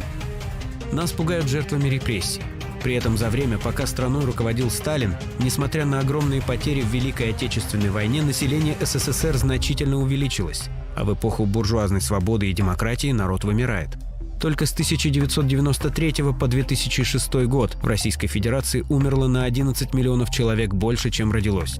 Что-то не слышно призывов покаяться за эти жертвы капиталистических репрессий. Не льют слезы неполживые интеллигенты и правозащитники у стены скорби. Не открыли в Ельцин-центре стенд, посвященный жертвам приватизации и гайдаровских реформ. Телепропагандисты денно и ночно рассказывают о силе и величии нынешней России, возбуждая у зрителей ура-патриотические, а то и шовинистические настроения. Вот только эта виртуальная реальность все более явно расходится с правдой жизни в нищающей, вымирающей и деградирующей стране. Нам постоянно напоминают о мощной обороне современного российского государства. Возможны ли такие чудеса, когда разгромлена наука, уничтожены станкостроения? Yeah, this is made for a Russian audience, so keep that in mind. This is made for an actual Russian audience. It's not made for an American audience. Электронные и другие важнейшие отрасли промышленности. Да и от кого нас обороняют, если так называемый потенциальный противник спокойно берет то, что хочет? Россия давно стала местом извлечения прибыли для империалистов разных стран. И этому капиталистическому интернационалу нет дела до благополучия местного населения, как нет ему дела до проблем трудящихся любой другой страны. Не мудрено, что ограбленному народу постсоветская буржуазия постоянно рассказывает страшные небылицы о сталинских репрессиях. Как-то же нужно оправдывать разрушение и разграбление страны. Легенда о многомиллионных невинных жертвах для этой цели подходит идеально. Вот только обманывать людей становится все труднее. Многие уже понимают, что источник клеветы на Сталина — это... The stream is skipping. Let me see what's going on. Hold on.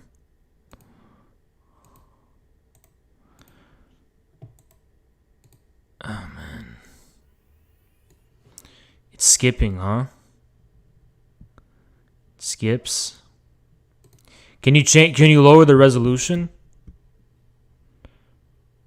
It happened for a few times where a 2-second part would be repeated. Это хрущевские контрреволюционеры, троцкисты, западная и постсоветская отечественная буржуазная пропаганда. Видя происходящее сейчас, люди все чаще начинают оглядываться на советскую историю, искать там ответы на вопросы дня сегодняшнего. Капиталисты не дремлют. Машина дезинформации и обмана делает все, чтобы никто не мог спокойно и трезво осмыслить исторический опыт своей страны. Советскую эпоху и Сталина нам предлагают ненавидеть или просто забыть. Сталин мертв. Мертв как политик, как государственная модель и как лозунг. Сталин – это прошлое, не будущее. И нет запроса на Сталина в настоящем. Нет запроса? Мертв как политик? Это не актуальное прошлое, которое нужно убрать в чулан истории, говорят нам пропагандисты от «Капитала». Так почему тогда постоянно подогревается ненависть к Сталину? Главная причина одна. С момента написания манифеста Коммунистической партии в 1848 году всего за 1 век был проложен путь к первой в мире социалистической сверхдержаве. Стихийная и непоследовательная борьба рабочих за свои права благодаря марксизму обрела четкую цель.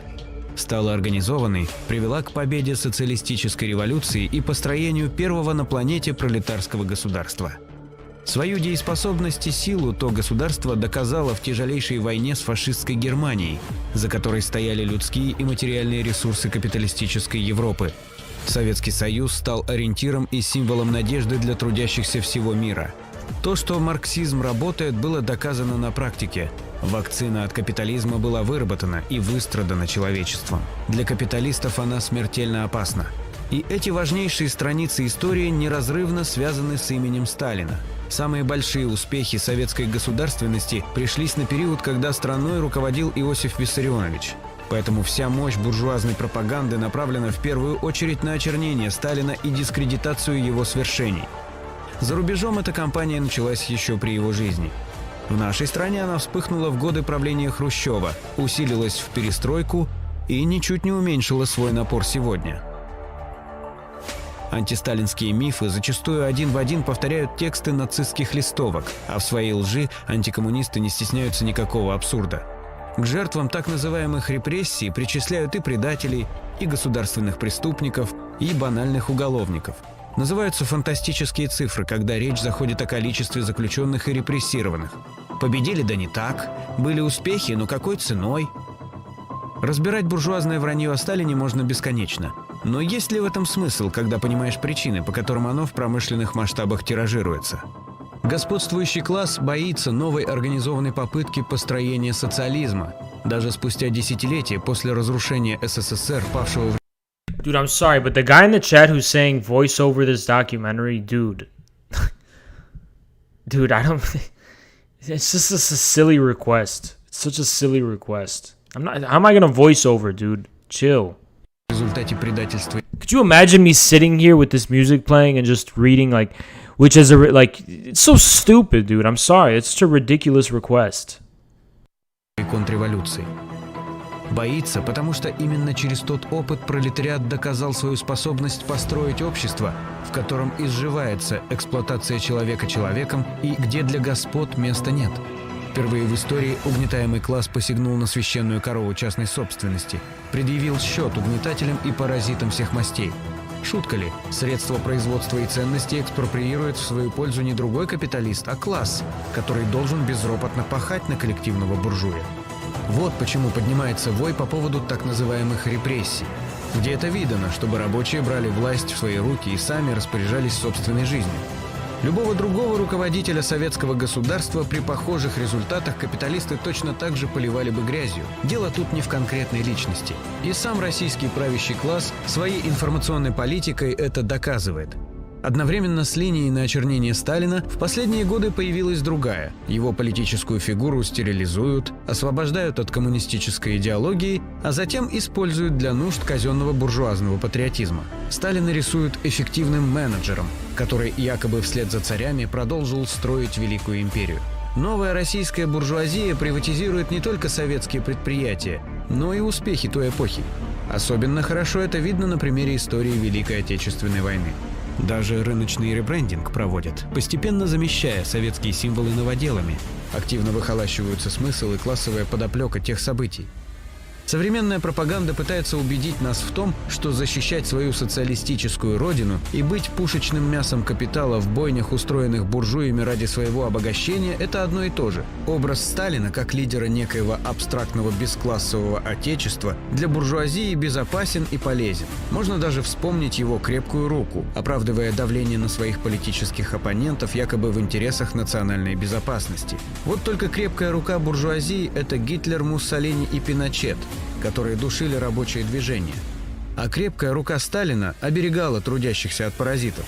И военная мощь Советского Союза создавалась не для доминирования в мире с целью грабежа и эксплуатации слабых стран, а для защиты от агрессии со стороны враждебного капиталистического окружения. Лучше всего об этом сказал сам Сталин.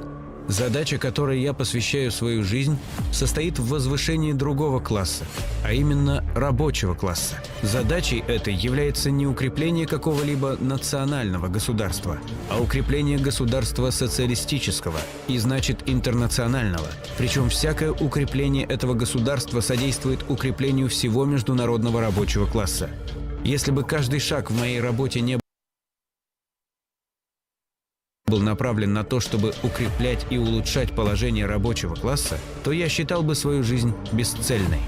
С точки зрения буржуазного права Ленин, Сталин и другие большевики всегда будут преступниками. Точно так же, как преступником для рабовладельцев был Спартак, нарушивший законы Римской империи. Преступником был Степан Разин по законам феодальным. Законы пишутся господствующим классом. Но правда состоит в том, что преступна и античеловечна сама капиталистическая система, когда один класс владеет практически всеми средствами производства, а другой ничем, кроме собственной рабочей силы, отношение между ними – это отношение эксплуататора и эксплуатируемого. Капитализм обрекает сотни миллионов людей на труд за гроши, нищету, безработицу, голод, на гибель в войнах, развязанных в интересах денежных мешков. И он сам создает условия, в которых угнетенные вынуждены бороться за свои права. Можно сколько угодно демонизировать Ленина и Сталина, но для революции никто не сделал больше, чем цари, помещики и капиталисты. Тем же самым занимается и современная буржуазия, превращая в ад жизнь трудящихся во всем мире. Историю творят в первую очередь классы, а не личности, пусть даже самые выдающиеся. Сталин, которого мы знаем, сформировался не на пустом месте. Он сложился в революционном движении, партии большевиков, боровшейся за интересы рабочего класса и всех честных тружеников. Буржуазные пропагандисты могут и дальше изображать Сталина мифическим злодеем или героем-одиночкой, возбуждать ненависть к нему или пассивную веру в сказочного спасителя. Несмотря на эти декорации, люди все равно будут открывать для себя настоящего Сталина. Сталина-революционера, теоретика марксизма и руководителя первого в мире социалистического государства. Человека, который с юных лет и до последних дней своей жизни был верен коммунистической идее. Его имя до сих пор вызывает ненависть у капиталистов разных стран, потому что для них нет ничего страшнее и опаснее, чем стальная воля пролетариата, осознающего свои классовые интересы и вооруженного теорией классовой борьбы. Сталин – предвестник их будущего неминуемого и окончательного поражения. А сталинский СССР – предвестник нового мира, где с угнетением человечества будет покончено навсегда. Раньше буржуазия позволяла себе либеральный. Wow. Let's watch the credits for a little bit. Отстаивала буржуазно-демократические свободы и тем создавала себе популярность народ. Теперь от либерализма не осталось и след. See this? Да. Нет больше так называемой свободы личности. Права личности признаются теперь только за теми, у которых есть капитал. А все прочие граждане считаются сырым человеческим материалом, пригодным лишь для эксплуатации.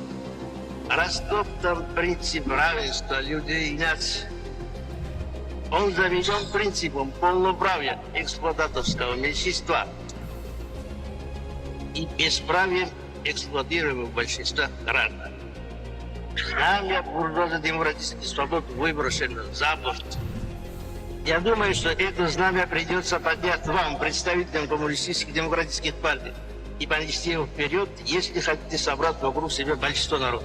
Больше некому его поднять.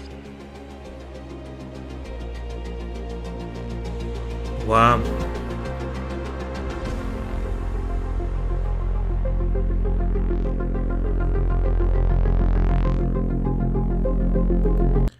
Wow. That's incredible. This was a beautiful documentary. I've watched it before, but it's been a little bit. And this channel is phenomenal. They make phenomenal videos. I highly recommend it. Excellent channel. They don't make videos that often anymore, it doesn't seem, but beautiful channel. Beautiful channel. Yeah, Adam. I don't know. It kind of seems red fast. It's exactly how they respond. Absolutely beautiful. Phenomenal documentary. Phenomenal. You know, here's the thing. This isn't going to be the only time we touch up on the subject, okay? But guys, I think it's time I introduce you guys to a guy named Big Herc. You know who Big Herc is? Do you guys know who Big Herc is? Damn, his channel is falling off. The algorithm hurt him. I used to watch him like a long time ago. But let's watch. I'll just watch. Man, got around. OG7 back here. Wait. It's not. That's not him. That's not him. That's not him. Okay. Okay. Crazy thing. Okay, I'm gonna watch this. Ready? What's up, everybody? Big Hurt getting down with Fresh Out, and you tune into another episode of Prison Talk. Man, you guys have been asking, so we have here a guest that has some hellified stories, and this shit ain't no joke, man. You guys think prison is a place that gives you accolades or status? Who's ever selling that to you is selling you some bullshit. I'm here with OG Silverback, and he got some real shit to tell you, man, about his experience in the state penitentiary system, and it's nothing that you should want to ever experience. OG Silverback, man, I know we were chopping it up, man, and you went through a lot and you've seen a lot, but having dealt with that system, what is one of the craziest things that you said you had to deal with? And I know you said you had to deal with quite a few different situations because of the mentalities in there, but expound on one of them for our listeners. Okay, guys, I just want to keep it real with you because I don't want anybody to experience what I've experienced, but the whole thing about the California penal system, like the guards aren't your friends, the warden's not you ain't got no friends, right? So I walk up in there, Big Herc, I'm not a gang member, I'm not even from here, man. So I got level 4 points.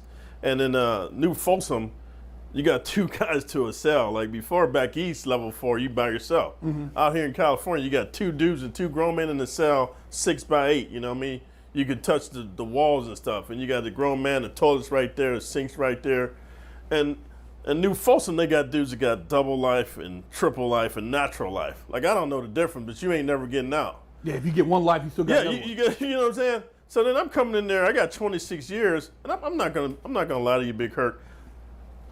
I would use the English language in such a way like a hat life. I never said I had life. They go, how much time you got, homie? Oh, I got so much time that father time don't even count. Like I would use parables like that. You know what I'm saying? I don't want to lie because the clerk can check. Throwing the Moses trick on. I just throw a Moses trick. So I got a celly, man. He got double life, and I never forget this dude. His name was Chocolate Thunder, Big Hurt. Chocolate Thunder? Yeah, this dude was about 6'8", bro. Damn. About 300 pounds, like ripped, bro. He's just one of these natural phenomenons of men. Wait, let me show you this. Someone linked it in chat. Since starting the Fresh Out series, we've been getting tons of emails about prison life. So we decided to start this series to answer all those questions you have. Prison life can be a scary thing if you know what you're walking into. You can end up in a deadly situation or get fucked up. I'm Big Herc, and I served nearly a decade in federal prison. And I've seen and lived through some shitty times. And this is Prison Talk. This is from another one of our viewers. I just got sentenced to 5 years. I'm not a gang member, but I heard that when you're in prison, you don't have a choice but to join the gang. Is this true? This is not true. I did my whole bid. I never joined the gang. I didn't really run with nobody, but at the same time, I did eat and hang out with a You keep fucking around? And if something happened, I had to roll. Keep fucking around, you about to get you a wig split in our Discord. You know what I'm saying? You fuck around in our Discord, Our Discord's vicious, you know what I'm saying? They'll split your wig. You're gonna get your wig split. You know what I'm saying? It is what it is. With those people. So, you know, you don't necessarily have to join a gang, but at the same time, if you have a cellie that's involved in gangs and he's your cellie, you're gonna have to back his ass up. If you sit at a table with a group of guys and they're part of a certain car, you're gonna have to roll with that car if shit kicks off. So you do have to an extent, get involved, even though you don't want to be involved. It's inevitable, you know, unless you're just a guy who just kind of sits off to the side and just eats by yourself and doesn't hang out with anybody. But if you hang out with somebody, if your boy has funk, you're gonna have to back him up. And that's just how it is in there. But for the most part, you don't have to join no gang. You don't have to run around and do no bullshit unless you are associating with that shit on the street and somebody in there knows you from the street, then you're obligated.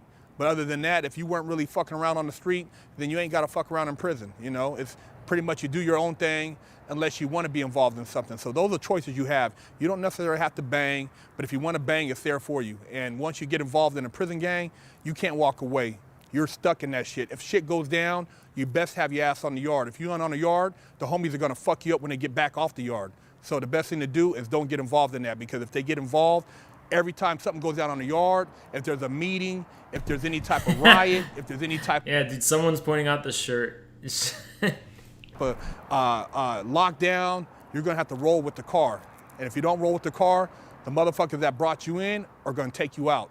So be smart about it, and you don't necessarily have to join a gang when you go to prison, but watch who you socialize with and know your friends, you know who you fuck with. Real talk. Another one of our readers emailed and wanted to know, when you go to prison, if you drop the soap, what happens? Now let me tell you something, man. Are you dropping the soap on the motherfucking streets? If you ain't dropping it on the streets, don't be dropping that shit in prison unless you a motherfucking Peter Gazer.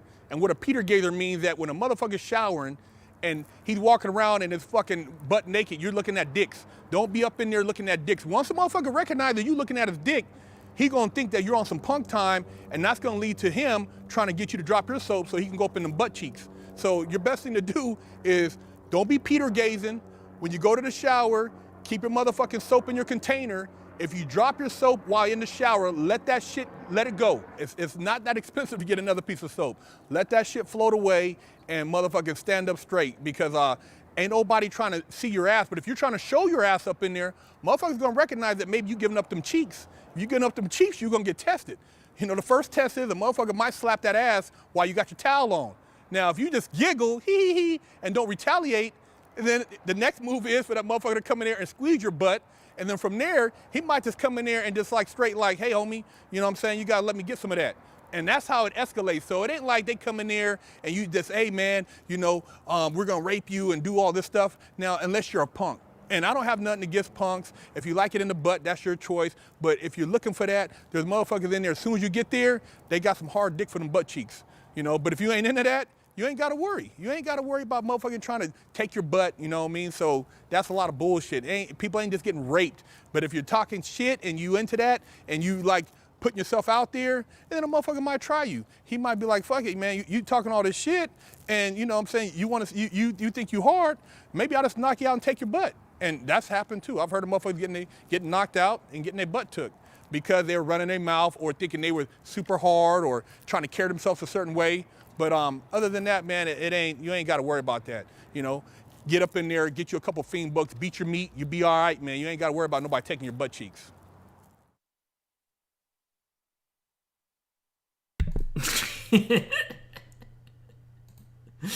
Dude, the old ones were way better. Hold on, let's watch more of those. The old ones are way better. The old ones are way fucking better. Hold on.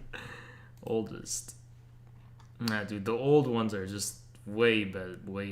Way fucking better. I want to hear this. Hold on.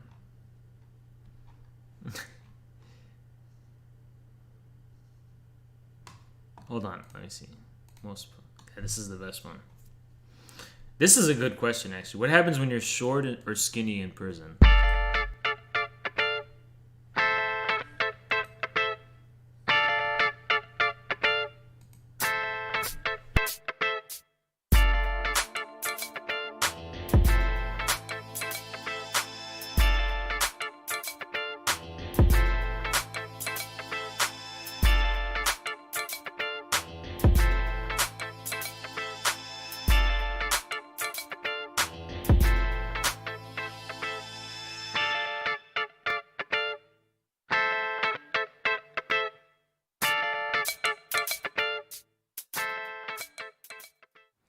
Since starting the Fresh Out series, we've been getting tons of emails about prison life. So we decided to start this series to answer all those questions you have. Prison life can be a scary thing if you know what you're walking into. You can end up in a deadly situation or get fucked up.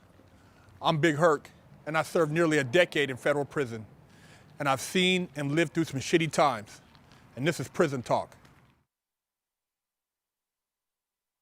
What happens if you're short, you're skinny, and you wear glasses in prison? Whatever you want to happen. It doesn't matter just because you're short and you're skinny, you wear glasses, that you're necessarily going to be a victim in prison. I've seen one of the hardest motherfuckers I've run across was short, wore glasses, was skinny, but he wasn't by no means a punk. This motherfucker, he was a straight soldier, and if you ran up on him, you were going to get your wig split. So it ain't all about size. A lot of time it's about how smart you are, how, you know, if you're a thinking person, and if you use your head, because... Guys, this guy was actually a porn star. Big Herc. Big Herc was a porn star. I found that out through one of his not one of his porn videos, through one of his fucking... God fucking damn it. One of his fucking channel videos. On this channel, he talked about it. Those three things will help you avoid a lot of situations, and it'll also help you overcome a lot of situations. So, you know, just because a dude is walking around on swole and, you know, he thinks he's this and that, and he's, you know, he's got a little size on him, size is not to be overestimated, because... This is very true, by the way. This is not... Guys, believe it or not, I know this is like a big surprise. Prison is not like the internet. It's not like the internet, you know? Shit, man, someone who's 4'1" and who's got a fucking knife or a fucking shank, it doesn't matter he's 4'1", dude. That's a shank. You know? That shit's dangerous. A lot of times, size also could be a factor in getting that ass whooped. So just realize that, you know, if you carry yourself decently and you respect people, you shouldn't have any problems. Now, if you're in prison for maybe some shit like snatching a woman's purse, some old rape type shit, some old child molesting type shit, and you're short and you're fucking skinny, wear glasses, you're gonna get them cheeks busted because you deserve it. You're a motherfucking punk and you're fucking with people you shouldn't have been fucking with, and that's what you got coming. So realize that, hey, you know, if you're a fucked up character, whatever you did, the karma's gonna come back. But if you're a good dude, you know, and you committed a crime, hey man, you know, you got a bad break, that's what happens, but hey, shit happens. But it doesn't necessarily mean you're gonna be fucked with because you're short, you wear glasses, and you're skinny.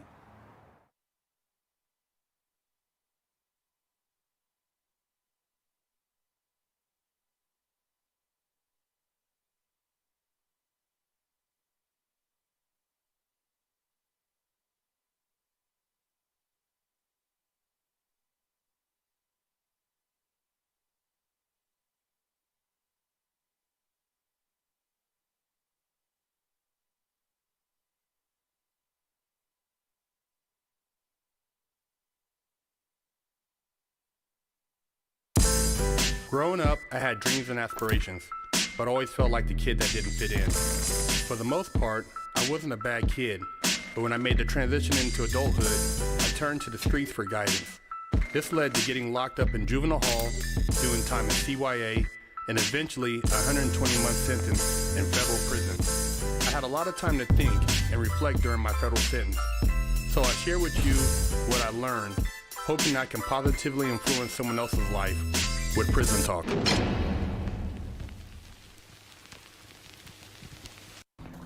What's up, everybody? Big Herc Prison Talk, and you tuned in to another episode of one of the dopest shows on YouTube. If you haven't subscribed, make sure you do so, and also subscribe to our Instagram, Fresh Out Series. We have an Instagram and Twitter, and we do a giveaway on our Instagram and Twitter, so make sure you guys subscribe so you can enter to win the giveaways. Also, if you have a question, shoot us an email, freshoutseries@gmail.com, or subscribe. Dude, what if we formed like a symbiotic relationship with Big Herc and you guys start asking him political... I don't know, fuck. I don't know how if he still does this though, because his channel kind of changed. Subscribe to the website and shoot us an email at freshoutseries.com. Had a question from one of our viewers. This is a hell of a question. Hey, Big Herc. This is Michael from Chicago. What's up? And thanks for keeping it real, dude. I have a question for you. My brother was found guilty of a crime in recent times and has gone to Illinois State Penitentiary serving 15 years of... Guys, I'm not gonna troll this guy, okay? You guys are so fucking stupid, guys. Even I have limits, okay? I'm not a god, okay? I'll bully Vosh and these pasty white bread tube people, and that's fine, but... Dude, you guys think I'm gonna fucking troll this guy? Dude. This is actually a real guy, guys. This is like a real man. You know, you have to deal with you have to respect people like this. This isn't Vosh, guys. This isn't socialism done left, guys. This is actually something different. So don't get me in trouble, guys. I don't, you know, I'm not trying to get my cheeks busted or whatever. You know what I'm saying? Like, you guys gotta chill, okay? You guys gotta chill. ...of time during visitation, 15 years of time. During visitation, he told me that his cellmate is an OG and he's busting his cheeks and he cannot split his wig as he is an OG and he has homies and they threatened my brother and they told anybody he will get his wig split. Now, how can my brother get out of this fucked up situation? Thank you for your time. This is for all you cheek busters out there. OG is busting his cheeks, so he says. Now, if he's busting his cheeks on a regular, it has to be some kind of consensual shit going on. I've never heard of a motherfucker getting his cheeks busted willingly on a regular basis unless he consented to it. Now, this situation right here, OG or not, he should have ran something up in this dude. Soon as this motherfucker thought he pulled his weenie out, he should have had something, I don't give a fuck if it was in his mouth, a blade or something, and he should have cut his fucking ball sack off. And now, prison rape is a serious crime. On a serious note, if somebody's getting raped in prison, they have a right to report that shit. There is no reason for you to let another man take your butt cheeks against your will. There's no reason for him to hit your cornolio without you wanting to be, you know, taken in that fashion. That's not right. And if a guard knows or the warden knows that somebody's raping somebody, you can sue the prison. Because that's your safety. That's a violation of your safety. So if you did something to this motherfucker and you found out that he had a history of taking cheeks, you would not be in the wrong. Because no man, like I said, has the right to take another man's butt cheeks against his will. So for him to say that this OG's homies would threaten him to do something, fuck them. OG gets cut the fuck up, you go to the shoe, you end up going to prison court, and you let them know what the fuck was going on. Dude, I'm trying not to laugh because it's fucked up, dude. It's just the way he describes it. Like, he does it, the way he talks about it, dude. Oh, you were being raped. So at that point, the prison, you were defending yourself. You know, a lot of times they know about this shit and they think it's cute. So if a motherfucker's a booty bandit, he got what's coming to him. Cut his motherfucking weenie off. You know what I'm saying? Soon as he thinks he's gonna do something, and I don't know what position you're in the room, nigga, pull his nutsack off, bust his balls, do the ball squeeze. But do not allow a motherfucker to punk you out of your butt cheeks. Not cool, man. And like I said, in prison, if this shit goes down and it's reported, they have a duty to act. And if you can't defend yourself, hey man, speak up. Like I said, I wouldn't want to see another man go through this and come out of prison all fucked up because his butt cheeks have been taken by the OG. Stand up for yourself. Tell your brother, man, to handle his business. And if he's not capable of standing up for himself, you know, tell him to do what he got to do, man. But yeah, tell him to stop taking that in the butt, because that's not something he needs to take over the next 15 years. Lockdown.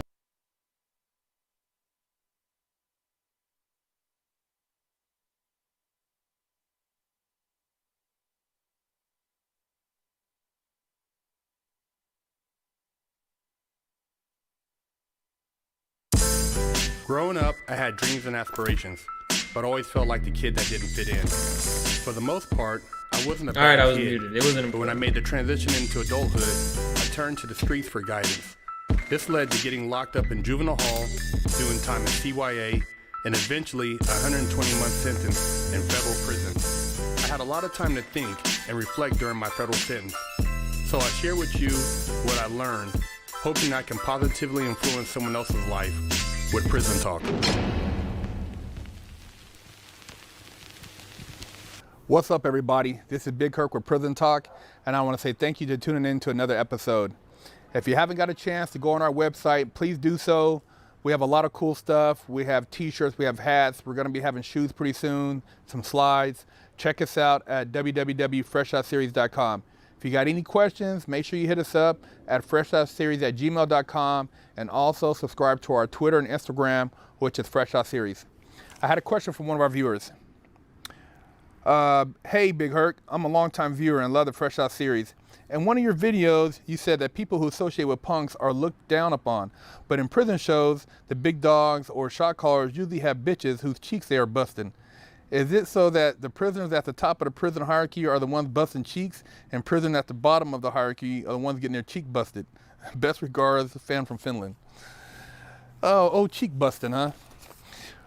Now, to be honest with you, man, I never seen a big home. Guys, these are the most viewed videos, by the way. It's like an order of the most popular, so keep that in mind. Me bust another motherfucker, little homie's cheeks out, you know what I mean, just on GP. I know motherfuckers who did time in the feds who've been down 20 years and all they do is beat their meat, you know what I mean? Look at fuck books and make fifis and shit like that. They're not fucking other men in the butt. But then you do have some motherfuckers who are savages, you know what I mean, who don't give a fuck. They're doing, you know, life, and they basically program themselves to be on man butt, you know what I mean? They like Cornolio, you know what I mean? You know, type butts, and that's what they do. They prey upon young dudes who maybe have some feminine tendencies, motherfuckers who are sagging, showing off that ass crack because you know you're sagging in there, you're showing your butt, you're saying that you're open for a motherfucking, you know, for cheek busting, and motherfucker will prey on that. But, you know, I don't know of any OG, you know, running, who has the keys to the yard, who's running around busting cheeks. When motherfuckers find out about that, usually you get exposed. You know, I was at a spot, and there was a motherfucker named Big Mike, big motherfucker. You know what I'm saying? Shot caller for some dudes, man. And, you know, he was beastly. You know, he was known to put in work and shit. And everybody, you know, he was the man for a particular clique. I don't want to blast this clique out, so I'm just going to say Big Mike, he was the man for this clique. Anyways, a punk showed up, a Native American punk, you know, not to try to, you know, talk bad about Native Americans, but this punk was Native American, but very feminine. And when he showed up, Big Mike was excited, went to the warden and said, hey, you know, this is my partner. We did time at another spot. Could you move him in the cell with me? And the warden's like, oh, looked at the records. Oh, yeah, sure. You know, warden, he don't have a problem with motherfuckers getting their cheeks busted. You know, they make, you know, they on some old political shit, and they don't want fuck books in there anyway, so they don't give a fuck. They're on some weird old shit. So Mike moved the punk in, and this punk would iron Big Mike's clothing, cook his food, clean the cell, had the cell all waxed. You know, Big Mike went to work, came home, he had a bitch in the house. And that's how it went down. And the other homie who had a cell next to Big Mike's said he used to hear cheek busting at night. Big Mike was putting in work, you know, busting them cheeks out. And this dude, man, he was, you would have never known, man, before the punk showed up. And then he tried to, you know, still call shots, and his homeboys weren't having it. They were like, nah, man, you're not repping us, man. We're not going to have, you know, a cheek buster calling shots for our clique. It just doesn't look good for image. And Mike, you're going to have to take a back seat to the next in line.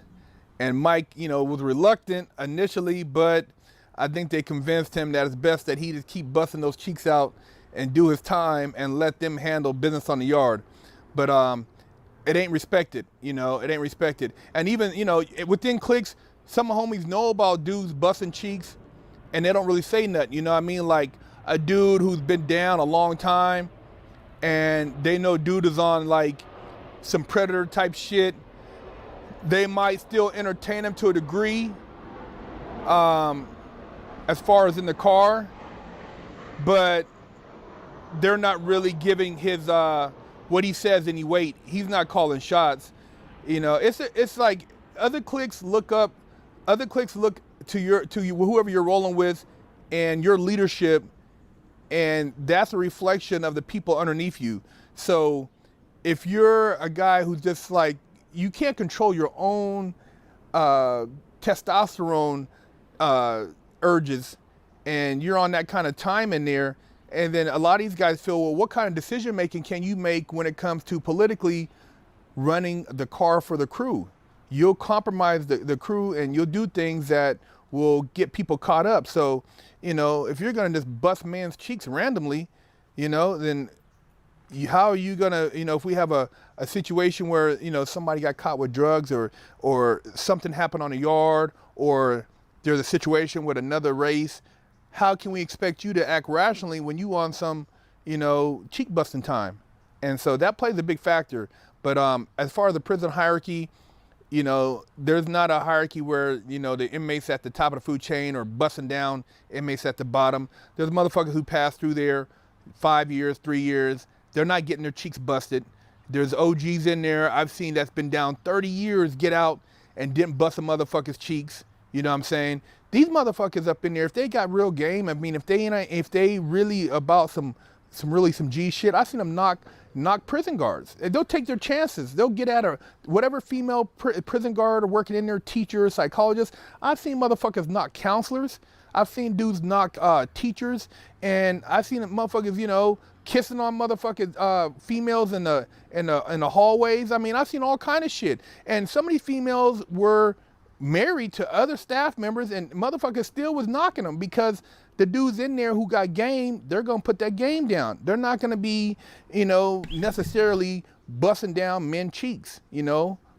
So it just depends on the individual, but there's no hierarchy of cheek busting. So as far as the shot collar, those movies, a lot of that shit, man, it's just, if you walk around a bitch, man, I've seen guys in other prisons that had like homos, you know, homosexuals wearing their chains and shit like that, and they'd buy him shit, and motherfuckers wouldn't give him no respect.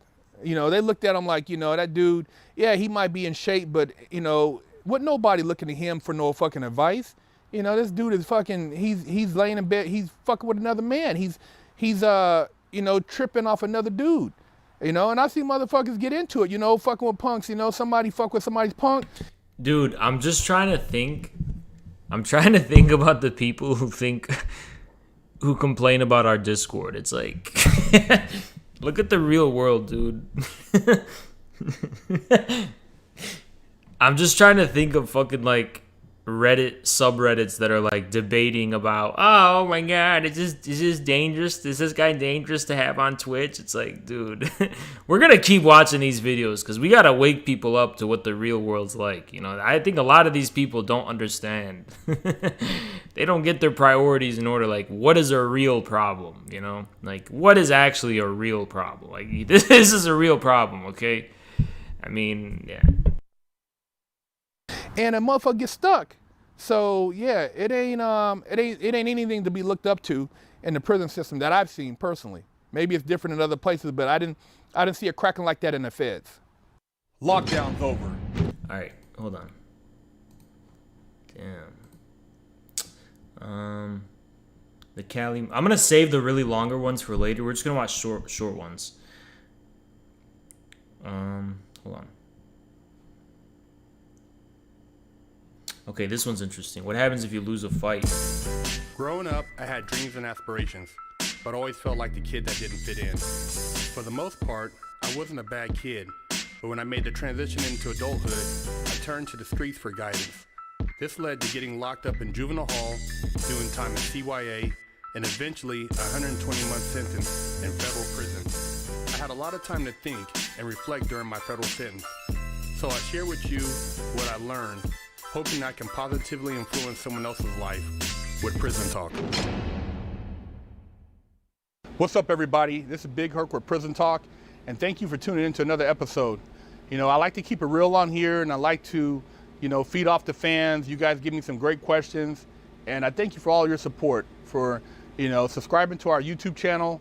And also, if you subscribe to our YouTube channel, also check out our Instagram and our Twitter, which is also Fresh Out Series, and make sure you subscribe. We really appreciate you guys. I had a question from one of our fans. What happens if you lose a fight?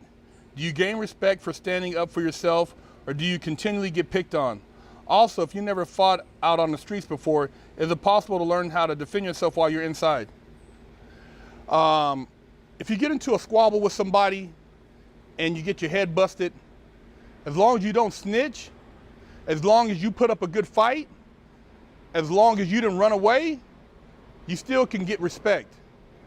You hold your head up with some dignity, and you recover from that. And if you see an opportunity to bust that motherfucker's head that got off on you, you bust his head. And that's just how the game goes, man. Prison is not sympathetic, man. There's no pity for the weak in there. We all start off as somebody's good kid, innocent, untainted with negative and not being racial and being nonviolent. But by the time you escalated to when you got to prison, oh, that's changed, man. You've been subjected to a lot of shit, and you've done a lot of things to get to that point. So you gotta just think about when you're in there, you gotta defend yourself, man. You gotta protect yourself, And you got guys in there who catch bullshit cases, maybe a DUI and have never been in trouble. And yo, this is what leftists don't understand. It's like, if you go to prison, let me just be real with you. You go to prison, and the first thing on your mind is like, oh, this is such an unjust criminal system and shit. It's like, dude, that's the least of your worries, dude. I think leftists are so naive, man. People are fucking vicious. Remember? So guys, when I say dog eat dog world, now you understand what I mean by dog eat dog world. Shit, man, this is reality. If you go to fucking prison, man, try to have some leftist ideological bullshit. See where that gets you, please. Please see where it gets you. Go ahead, try to moralize in prison about leftism. See where it gets you. See where it gets you. A lot of times these guys can become victims, man, and you don't want to be a victim in prison. So, if you have a problem with somebody, hey, man, even if you never really got, learned how to fight on the street, you never really got your squabble game up, you never learned. Remember when I see you could. So do you think leftists in America who are going to lead the revolution, they're going to lead the masses of people, they're going to look like socialism done left, and they're going to act like him, dude? No, dude, the people who are going to lead the left, and I'm not even saying I'm this, I'm not even saying I am, but they're going to be hardened people. They're going to be people who can deal with that kind of shit that Big Herc dealt with, It's going to be people like Big Herc, honest to God, It's not going to be people like socialism done left, you know what I'm saying? I promise you right there. And I don't know what kind of idea these people have of socialism where they think like, what do you think it is, dude? Like, this is the real world. This is the real world, dude. Yeah, I don't know, shit, man. Learn how to thunder or, wreck with somebody. Grab you something, man. Take your sock off, man. Grab you a belt buckle. Grab you a motherfucking a soap bar. Put that shit in the sock and, whack this motherfucker upside his head. Now, a lot of times you gotta recognize if you got a problem with somebody, because these dudes, they're not gonna ease up on you because they think that they feel sorry for you. No, they're gonna keep pushing until sometimes you gotta just let them know what time it is. So you gotta be creative in there, man. If you ain't ever learned how to fight on the street, man, pick up something, put it in the sock. It could be rocks. You know what, guys? Prison reflects the outer reality. You know what I'm saying? In U.S. prisons, a fucking dog eat dog, every man for himself type shit, or you stick with your own race type shit if you're in California. By the way, it's here's an ironic thing. I heard in Florida it's multiracial. It's not based on race. And liberal California is based on race. Isn't that interesting? But you know, that's what I heard. Actually, I think I heard it from one of these videos. They were talking about it.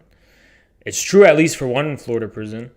But anyway, dude, it's just a reflection of America, like the real world America. It's actually how it goes down.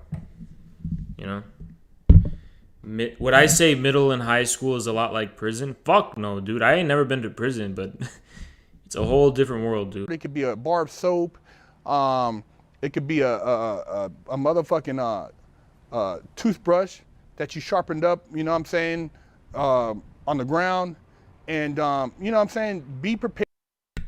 Fuck, dude. The stream failed. Why?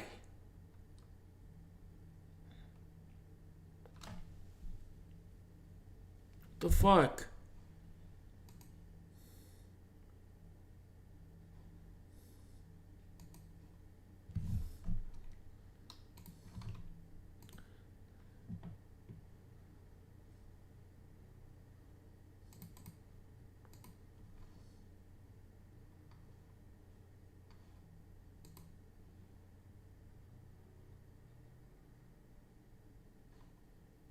Why the fuck is it like this?